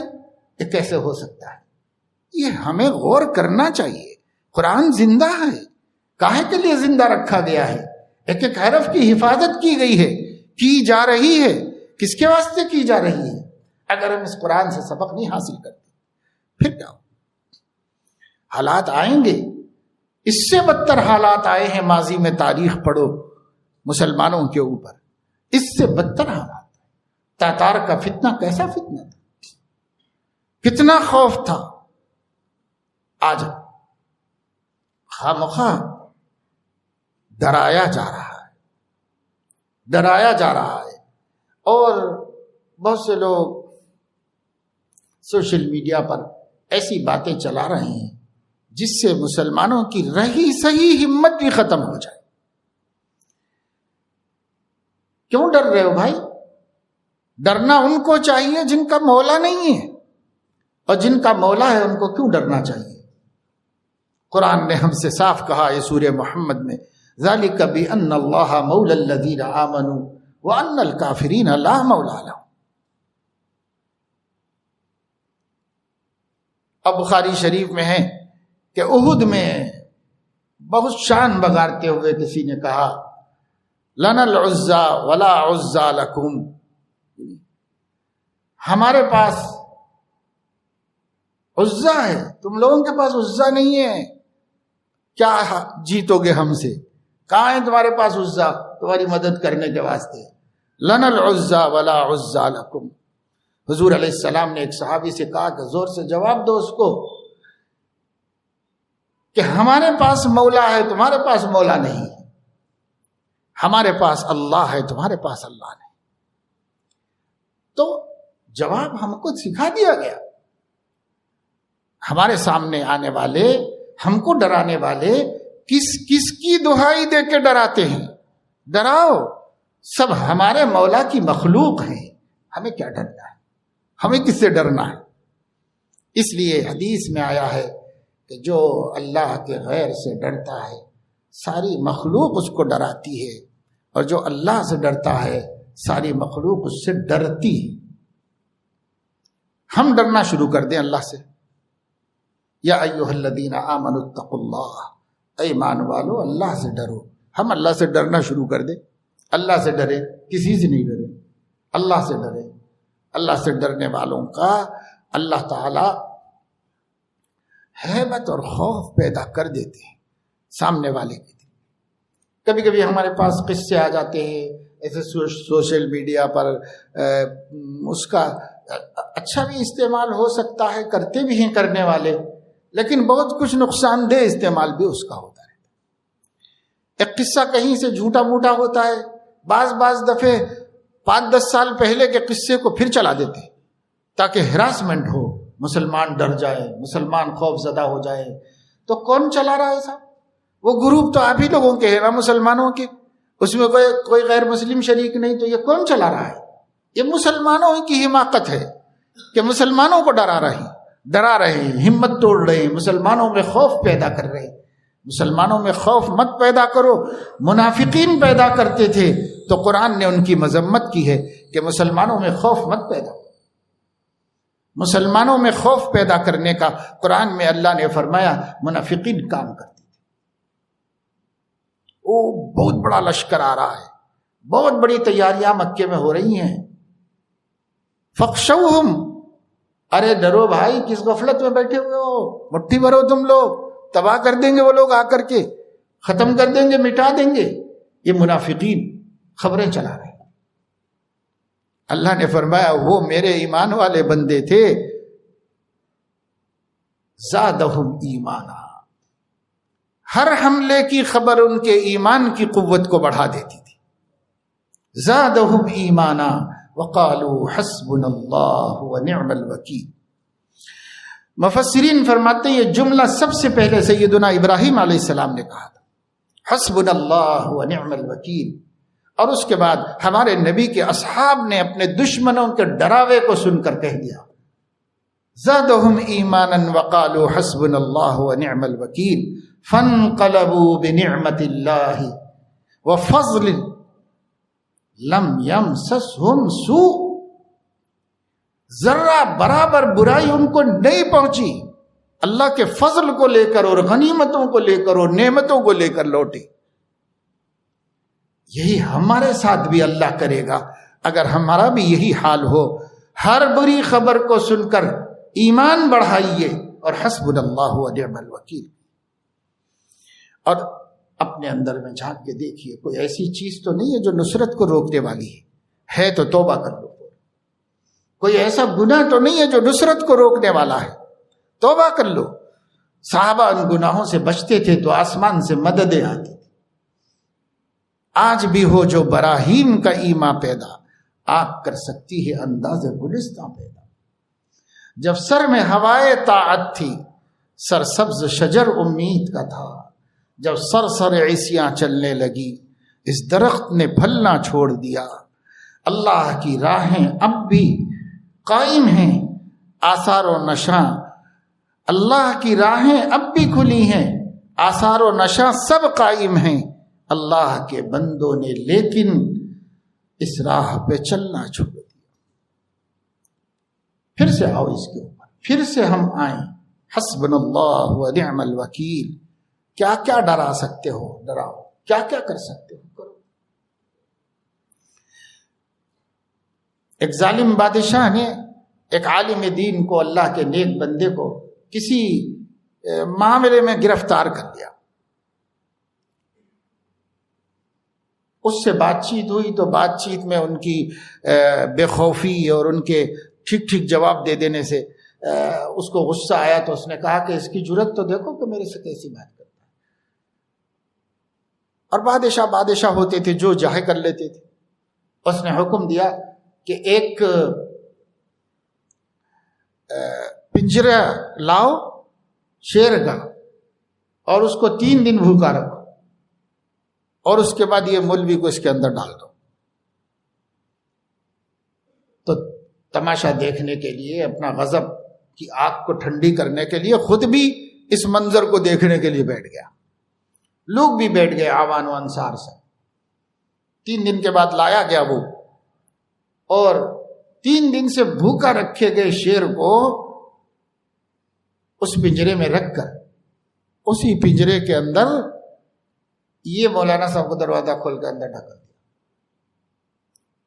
تو وہ اندر گئے، ایک کونے میں بیٹھ گئے، جا کر کرے گی کیا بھائی، شیر حملہ کرے گا، خون چوس لے گا، قصہ ختم کر دے گا، اور کیا ہے۔ اللہ کی رضا کے واسطے مرنا تو ہے ہی آگے پیچھے، لیکن نام خدا پہ مرو، اللہ کی رضا میں مرو تو وہ راہ خدا کی موت ہے۔ راہ خدا کی موت، نکل جائے دم تیرے قدموں کے نیچے، یہی دل کی حسرت، یہی آرزو ہے۔ اللہ والوں کو، ایمان والوں کی اور کیا تمنا ہے کہ اللہ کو خوش کرنے کے راستے میں موت آ جائے، اس کے علاوہ اور کیا آرزو ہے ہماری، اور کیا تمنا ہے۔ وہ بیچارے جا کے بیٹھ گئے ایک طرف کو، وہ شیر بھی اٹھا غصے میں اور بھوک کے مارے، اس کو تو تازہ انسانی خون کا تو بہت پیاسا ہوتا ہے، اور ادھر ادھر آیا، قریب میں آیا، پھر کچھ حملے کی کوشش کیا، پھر اس کو کچھ سمجھ میں نہیں آیا، پتہ نہیں کیا سمجھتا رہا وہ بھی، اور وہ بھی جو ہے ایک آدھ چکر لگا کے جا کے دوسرے کونے میں بیٹھ گیا خاموش۔ وہ ادھر بیٹھے رہے، واقعات کی دنیا میں، افسانے نہیں، کہانیاں نہیں، واقعات کی دنیا میں۔ وہ ایک کونے میں بیٹھ گیا، یہ ایک کونے میں بیٹھے ہوئے۔ اب وہ تو بادشاہ تو حملے کا اور خون چوسنے کا اور اس کے دشمن کو نگل جانے کا اور چیر پھاڑنے کا منظر دیکھ کے خوش ہونا چاہ رہا تھا، تو اس کو کچھ سجائی ہی نہیں دیا۔ کوئی آ کے اس کو چھیڑ کے ڈھکلا تو ایک چکر لگاتا، پھر آ کے وہیں بیٹھ جاتا کونے میں خاموش ادب سے۔ تو اب حضرت اس کی زیارت کر رہے ہیں، وہ حضرت کی زیارت کر رہا، دونوں بیٹھے ہوئے، کچھ نہیں کرتا۔ تو بہت دیر کے بعد مایوس ہو گیا، بیزار ہو گیا، تو کہا کہ چھوڑو ان کو، نکالو میرے سامنے لاؤ۔ تو ان کو سامنے لایا گیا، دل لگا کہ بھائی شیر نے تمہارے اوپر حملہ کیوں نہیں کیا؟ تو انہوں نے فرمایا شیر سے پوچھیے، مجھ سے پوچھیے، میں تو یقین رکھتا تھا کہ کر ہی دے گا، کیونکہ اس کی فطرت وہی ہے، میں تو تیار ہی بیٹھا تھا مرنے کو۔ اب نہیں کیا ہے تو جس نے نہیں کیا اس سے پوچھیے کہ کیوں نہیں کیا، مجھے کیا پتا ہے کہ کائے کے لیے نہیں کیا۔ تو کہنے لگے کہ اچھا وہ تو ایک سوچ میں بیٹھا ہوا تھا، ٹھیک ہے، اس سے کیا پوچھے، وہ کیا جواب دے گا۔ آپ کس سوچ میں بیٹھے ہوئے تھے؟ آپ بھی ایک لمبی سوچ میں بیٹھے ہوئے تھے۔ تو کہنے لگے کہ میں اس سوچ میں بیٹھا ہوا تھا کہ اگر شیر نے مجھے پکڑا اور اللہ نے میری جان بچا لی اور اس کا لعاب میرے کپڑوں وپڑوں کو لگ گیا، تو مسئلے کے اعتبار سے اس کا حکم کیا ہوگا، کہ دھونا پڑے گا اور پاک کرنا پڑے گا، اور پھر نماز کیسے پڑھ سکوں گا۔ تو میں یہ مسئلے میں غور کر رہا جی۔ تو ان کو تو دیکھو، شیر بھوکا شیر حملہ کرنے کے لیے چھوڑا گیا ہے، خدا کے بندے کو فکر یہ ہے کہ نماز پڑھنا ہے، اور نماز کے پاکی ناپاکی کے مسائل میں جڑا ہوا ہے کہ نماز پڑھنا ہے۔ ہم لوگ تو آرام سے دیوان خانے میں بیٹھ کے نماز چھوڑ دیتے، اور یار دوست آ گئے تو چائے پارٹی میں نماز چھوڑ دیتے، ہوٹل چلے گئے تو اذان ہو گئی، مغرب بھی ہو گئی، عشاء بھی ہو گئی، باتوں میں بیٹھے ہوئے رہے۔ ہم اللہ والے تھوڑے ہی ہیں، ہم ایمان والے ہیں۔ ایمان والے دیکھو ایسے ہیں کہ بھوکا شیر چھوڑا گیا ہے، لیکن فکر ہے نماز ضائع نہ ہو جائے کہیں بھی، نماز کی فکر لگی ہوئی، نماز کی فکر میں لگے ہوئے۔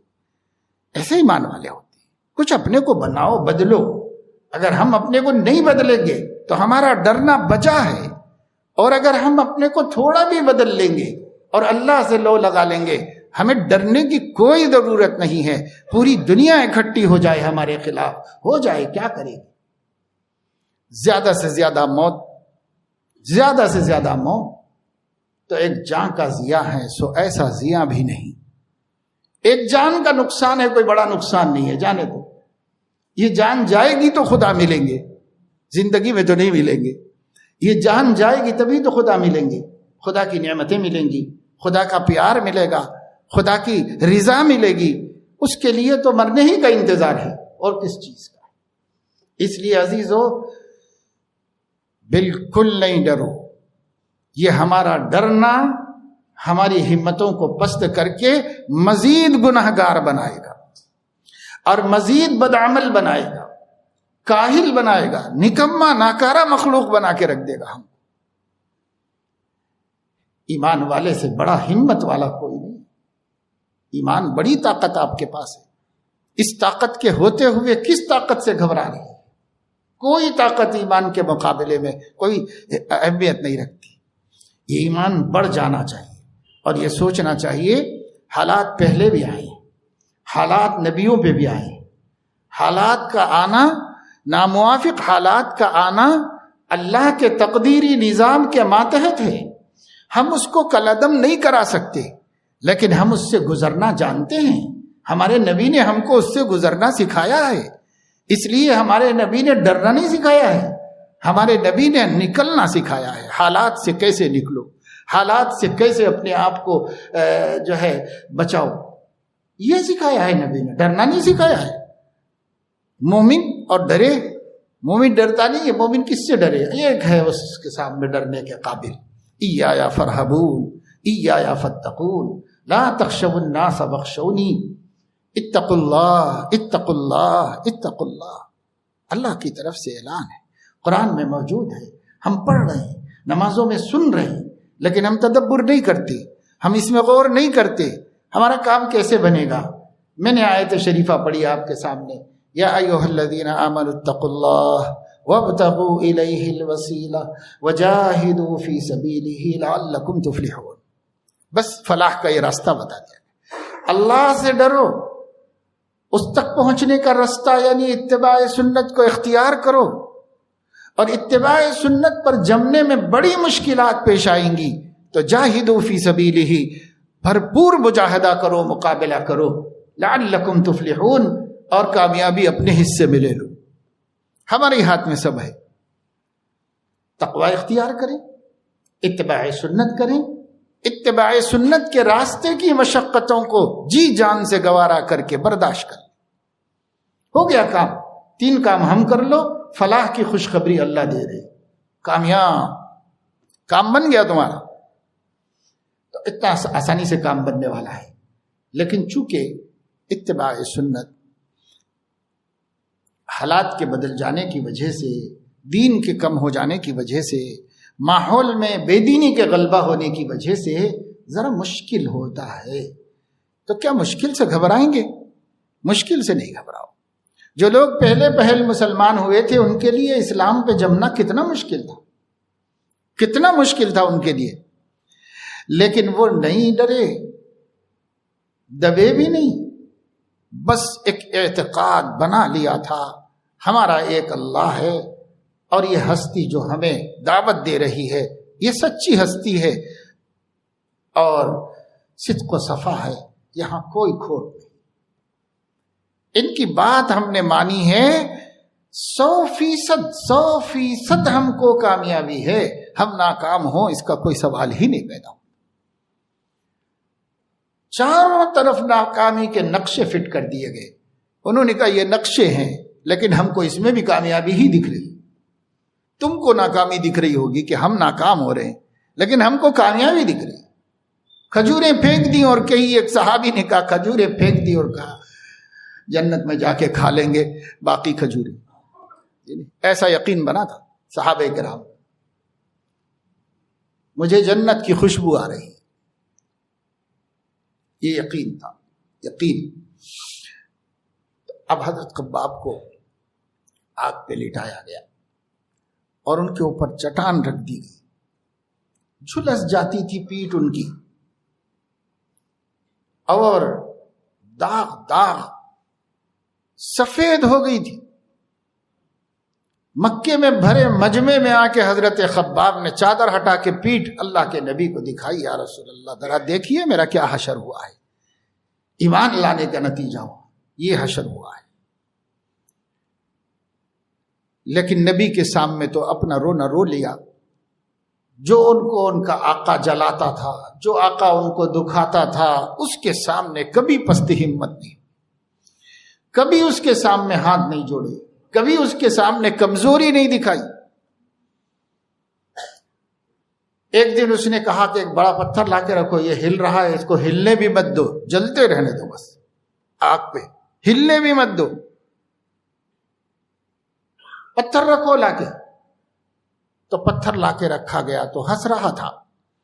حضرت خباب نے فرمایا کہ ظالم, اور بھی کوئی طریقہ ہے ستانے کا, اور بھی کوئی طریقہ ہے جلانے کا, تو جلا لے. تو کتنا جلائے گا, کیا کیا جلائے گا؟ میرا جسم ہی تو جلائے گا, پر اس دل کو کون جلائے گا جس دل میں محمد الرسول اللہ کا جلوہ بسا ہوا ہے. معاملہ وہاں ہے, ایمان وہاں ہے, یقین وہاں ہے, قوت وہاں ہے. تو کیا جلا جلا کے دیکھ رہا, پیٹ جلائے گا, ہاتھ جلائے گا, پیر جلائے گا, کیا کرے گا؟ دل کو کون جلائے گا؟ قتل کرو گے, ہاتھ پیر کاٹو گے, دل کو کون کیا کرے گا؟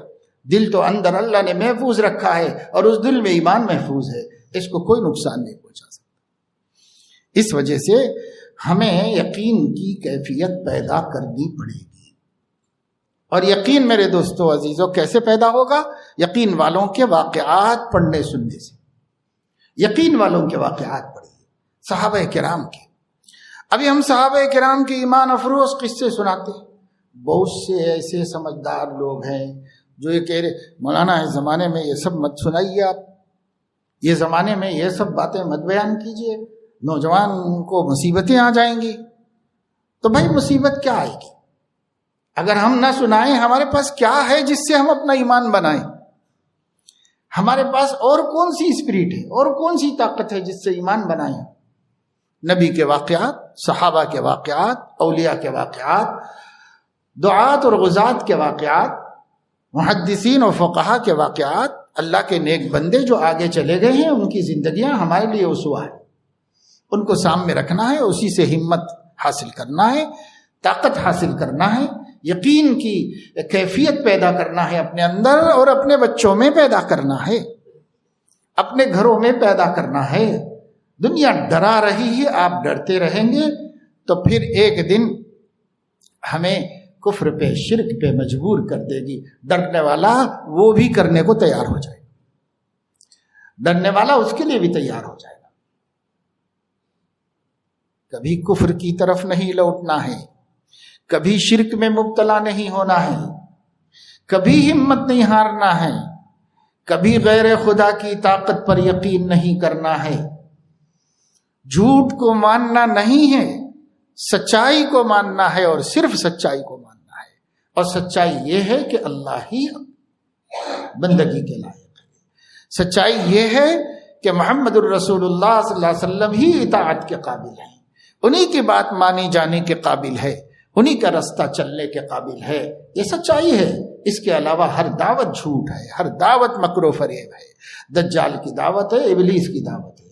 ہمارے نبی ان ھذا صراطی مستقیما فاتبعوه ولا تتبعوا السبل فتفرق بكم عن سبیلہ ذالکم وصاکم به لعلکم تتقون. سیدھی سیدھی بات ہے اور سچی بات ہمارے سامنے ہے. سچی کو چھوڑ کے کدھر جائیں گے؟ جدھر جائیں گے مکر ہے, جدھر جائیں گے جھوٹ ہے, جدھر جائیں گے فریب ہے, جدھر جائیں گے دھوکہ ہے. یہی ایک سچی بات ہے. ان ھذا صراطی مستقیما, بس میرا ایک رکھا راستہ سیدھا راستہ ہے, میرا راستہ سیدھا راستہ ہے. اب کوئی راستہ نہیں سیدھا. تو کس راستے پہ جا رہے گے دوستو؟ کہاں جائیں گے؟ کہیں بھی جا کے ہم کامیاب ہونے والے نہیں ہیں. ہم یہ مان کے چلیں کہ اگر اولن تو ویسے حالات ہیں بھی نہیں اور انشاءاللہ ہوں گے بھی نہیں, جس کے بارے میں خامخواہ خوفزدہ کر دیا جا رہا ہے, انشاءاللہ ہوں گے بھی نہیں اتنی آسانی سے. لیکن ہم مومن ہیں، مان کے چلیں کہ بد سے بدتر حالات بھی آتے ہیں تو آنے دو، وہ حالات ہیں اور میرے پاس ایمان ہے، آنے دو، کچھ ڈرنا نہیں ہے، اب مجھے کچھ گھبرانا نہیں ہے، کیا آتا ہے آنے دو۔ کوئی آدمی کہے کہ ارے کیا تم لوگ لے کے بیٹھے ہو، ایسا ہونے والا ہے، ایسا ہونے والا ہے، ایسا ہونے والا ہے، تو سن لو اور کہو کہ کیا ہونے والا ہے، اس کا 100 گنا اور ہونے والا ہے، تو بھی میرا اللہ زندہ ہے، میں اس پہ ایمان رکھا ہوا ہوں اور میرا اللہ مجھے اس سے بھی بچا لے گا۔ اس کے پاس کچھ بھی حیثیت نہیں ہے، اس کی کچھ حیثیت نہیں، جو یہ پوری زمین اور اس کی کائنات کو ختم کر دے گا، مٹا کے رکھ دے گا، اس کے لیے میرے حالات کو مٹانا کیا مشکل کام ہے، اس کے لیے کچھ مشکل کام۔ جس نے فرعون کا غرور خاک میں ملایا، جس نے نمرود سے خاک چٹوا دی، وہ ہمارے دور کے فرعونوں اور نمرودوں کے مقابلے میں ہمیں رسوا کر دے گا؟ نہیں، ہرگز نہیں کرے گا۔ البتہ ہم اگر دین کو خود رسوا کر رہے ہیں تو ہم اس لائق ہوں گے کہ خدا ہماری خدا نہ خواستہ اپنی نصرت سے محروم کر۔ اس لیے ڈرنے کی ضرورت نہیں، فکر کرنے کی ضرورت ہے۔ میرے اندر کیا خامیاں ہیں، دین میں کتنی کمی ہے، میں کتنے فرائض سے شروع کروں، میں کتنے فرائض کو چھوڑ رہا ہوں، کیا تمام فرائض زندگی میں ہیں؟ نہیں ہیں تو فرائض کا سب سے پہلے فکر شروع کر دو کہ بے فرائض تو کم سے کم میں پورے کرنے والا ہو جاؤں، پھر میرا اللہ میرے پیچھے ہے، کون آتا ہے آئے میرے مقابلے، میں فرائض کا پورا کرنے والا تو بن جاؤں۔ اتنا تو کرو بھائی، اس دور میں کیا مشکل ہے، خامخواہ یہ دور، ہم نے کہا یہ دور کیا ہے، ہر دور ہے، زمانہ ہے، ہر دور ایک ہی ہے، یہ کیا ہے، یہ کر کے ہم ڈر رہے ہیں۔ ارے یہ کچھ نہیں ہے بھائی، اس دور میں بھی ہماری آپ کی عمر کے اور آپ جیسے کھڑے نوجوان اس دور میں بھی بڑے بڑے اولیاء اللہ کے مرتبے سے گزرتے چاہ رہے ہیں، بڑے بڑے مقامات پر پہنچ رہے ہیں اور انہیں کسی کی پرواہ نہیں ہے، اور دنیا ان کا کوئی بال بھی بیکا نہیں کر سک رہی ہے اور ان کو کوئی نقصان نہیں۔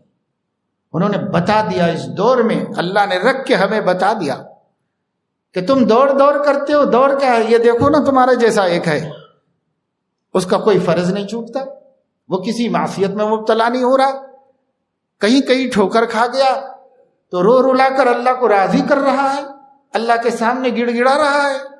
اگر اس گناہ کرنے سے ناراض ہوا تھا تو گڑ گڑانے سے اس سے ڈبل خوش بھی ہو گیا اللہ تعالیٰ۔ یہ ولی اللہ ہے بھائی۔ کون کہہ رہا ہے کہ گناہ ہی نہیں کرو تو ولی اللہ بن جاؤ گے؟ کون کہہ رہا ہے؟ کم سے کم گناہ نہ کرو، گناہ ہو جائے توبہ کرو، پھر بھی ولی ہے۔ التائب حبیب اللہ، اور کیا سرپرائز دیا جائے؟ اللہ فرما رہے ہیں التائب حبیب اللہ، میرا محبوب ہے۔ تو گناہ پہ باقی رہنے تک اللہ کی نظر سے گرا ہوا ہے۔ گناہ سے رجوع اور توبہ کر لیا تو پھر اپنے مقام پر آ گیا، اور نہ صرف یہ بلکہ محبوب خدا بن گیا۔ تو کیا اتنا بھی نہیں ہوگا ہم لوگوں سے؟ یہ بھی ہم نہیں کرنا چاہیں گے؟ تو اس وجہ سے فرائض کا اہتمام کیجیے، کوئی فریضہ نہ چھوٹے۔ عام دنوں میں کیا فرض ہے؟ نماز 5 وقتہ فرض ہے۔ رمضان آئے گا تو رمضان میں 1 روزہ اور بڑھ جائے گا فرض، پیسے زیادہ مل جائیں گے تو زکوٰۃ فرض ہوگی۔ ہر کسی کو کیا فرض ہے؟ ہر کسی کو ایک نماز فرض ہے 5 وقت کی، بس۔ تو یہ فریضے ادا کرو۔ ماشاءاللہ مال بھی ہے تو زکوٰۃ کا فریضہ ادا کرو، اور رمضان آ جائے روزے کا فریضہ ادا کرو، استطاعت ہے تو حج کا فریضہ ادا کرو۔ یہ فرائض ہیں۔ اپنے ماتحتوں کو جو ہماری کفالت میں ہے پرورش کا فریضہ ادا کرو، اپنی زندگی کو عزت کے ساتھ گزارنے کے واسطے کسب حلال کا فریضہ ادا کرو۔ یہ فریضے ہیں، ان فرائض کو، ان ذمہ داریوں کو پورا کر لو، اور کوشش کرو کہ میں کسی بڑے گناہ میں مبتلا نہ ہو جاؤں، اس کی کوشش کرو ابتدائی درجے میں۔ اب فی الحال اتنا ہی کر لو کہ بڑے گناہوں میں مبتلا نہ ہو، اس کی کوشش کر لو کہ میں کسی بڑے گناہ میں مبتلا نہ ہو جاؤں۔ بڑے گناہ کیا ہیں معلوم کر لو علماء سے، اور معلوم کر کے اس کی کوشش کرو، فکر کرو، اتنا ہم کر لیں. یہ کام اگر ہم کر لیں گے تو ہمارا اللہ ہمارے ساتھ ہے. اللہ ہمیں نہ حالات کے حوالے کرے گا، نہ اللہ تبارک و تعالی شانہ ہمیں ہمارے دشمنوں کو غالب آنے دے گا. سب کو وہ دیکھ لے گا. کتنا ایمان و یقین تھا. حضرت مولانا یوسف صاحب کاندھلوی رحمت اللہ علیہ نے فرمایا مت گھبراؤ، مت پریشان ہو جاؤ، کچھ زیادہ وقت نہیں لگے گا، 70-75 سال سے زیادہ اللہ آزمائے گا نہیں. یہ رشیا پورا کا پورا آزاد ہو کر رہے گا. ان کے دل میں اللہ نے ایک بات ڈالی، بھرے مجمع میں فرمایا یہ مسلمان ہمیشہ نہیں رہیں گے ان کی پکڑ میں جکڑ میں. 70-72 سال نہیں گزریں گے، دیکھ لینا کہ اللہ رب العزت ان کو آزاد کرا کے رکھے گا ان کے ظلم سے. تو پورے 72 سال کے بعد آزاد ہو گئے. تو اللہ تعالیٰ اللہ کے نیک بندوں کو یقین دلاتا ہے، اپنے خاص بندوں کو یقین دلاتا ہے کہ سب ہوگا، آزمائشیں میری طرف سے ہیں. اگر میں پکڑ دھکڑ چھوڑ دوں تو میرے بندے باغی ہو جائیں گے، اس لیے میں ان کو پکڑ دھکڑ کرتا رہتا ہوں. ان کے لیے حالات میں خوف و ہراس بناتا رہتا ہوں. مستہم البأساء والضراء وزلزلوا، یہ سب اللہ کرتے ہیں. تو وہ ہماری غفلت کو دور کرنے کے واسطے ہیں.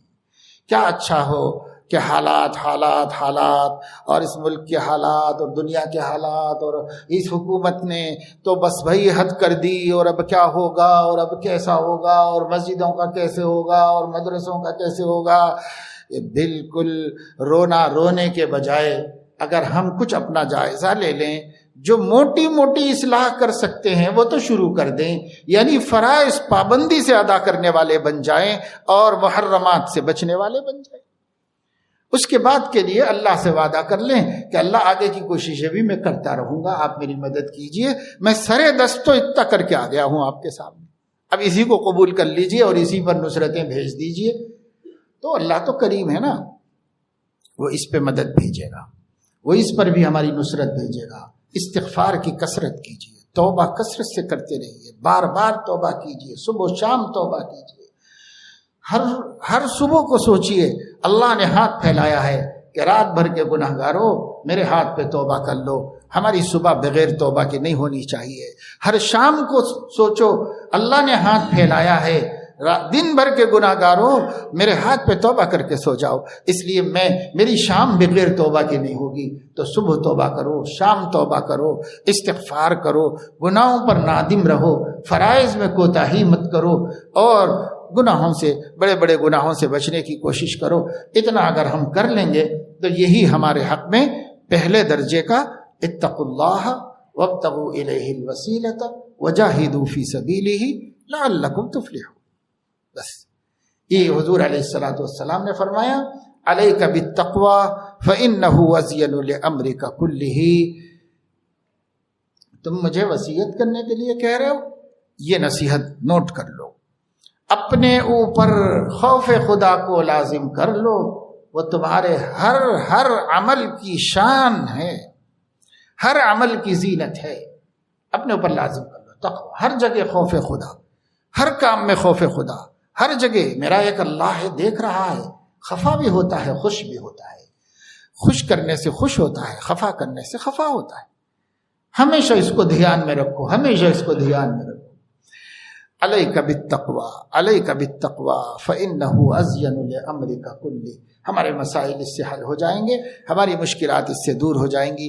اللہ تعالیٰ اپنے فضل و کرم سے ہم سب کو تقوی کی دولت سے مالا مال فرمائے، اور اللہ تعالیٰ اپنی کتاب اور اپنے نبی کی تعلیمات پر یقین کامل نصیب فرمائے، اور انہی کی اتباع میں نجات کے اوپر شرح صدر فرما دے اور اطمینان قلب نصیب فرما دے، اور ہر خوف سے، ہر ہراسمنٹ سے، ہر ڈراوے سے اللہ پاک ہم کو محفوظ و مامون فرمائے. اللہ سراپا حوصلہ اور ہمت بنا کے ہم کو رکھے. ہمیں اس دین پہ خود بھی چلنا ہے اور اللہ کے بندوں کو بھی چلانا ہے۔ اس کے ساتھ ہم اس پر زندگی گزاریں گے۔ اللہ تعالیٰ اپنے فضل و کرم سے ہمیں اس کی توفیق بھی دے، دعائیں بھی مانگتے رہو، کوششیں بھی کرتے رہو، ہمارے بھائی بھی کریں، ہماری بہنیں بھی کریں۔ وآخر دعوانا ان الحمد للہ رب العالمین۔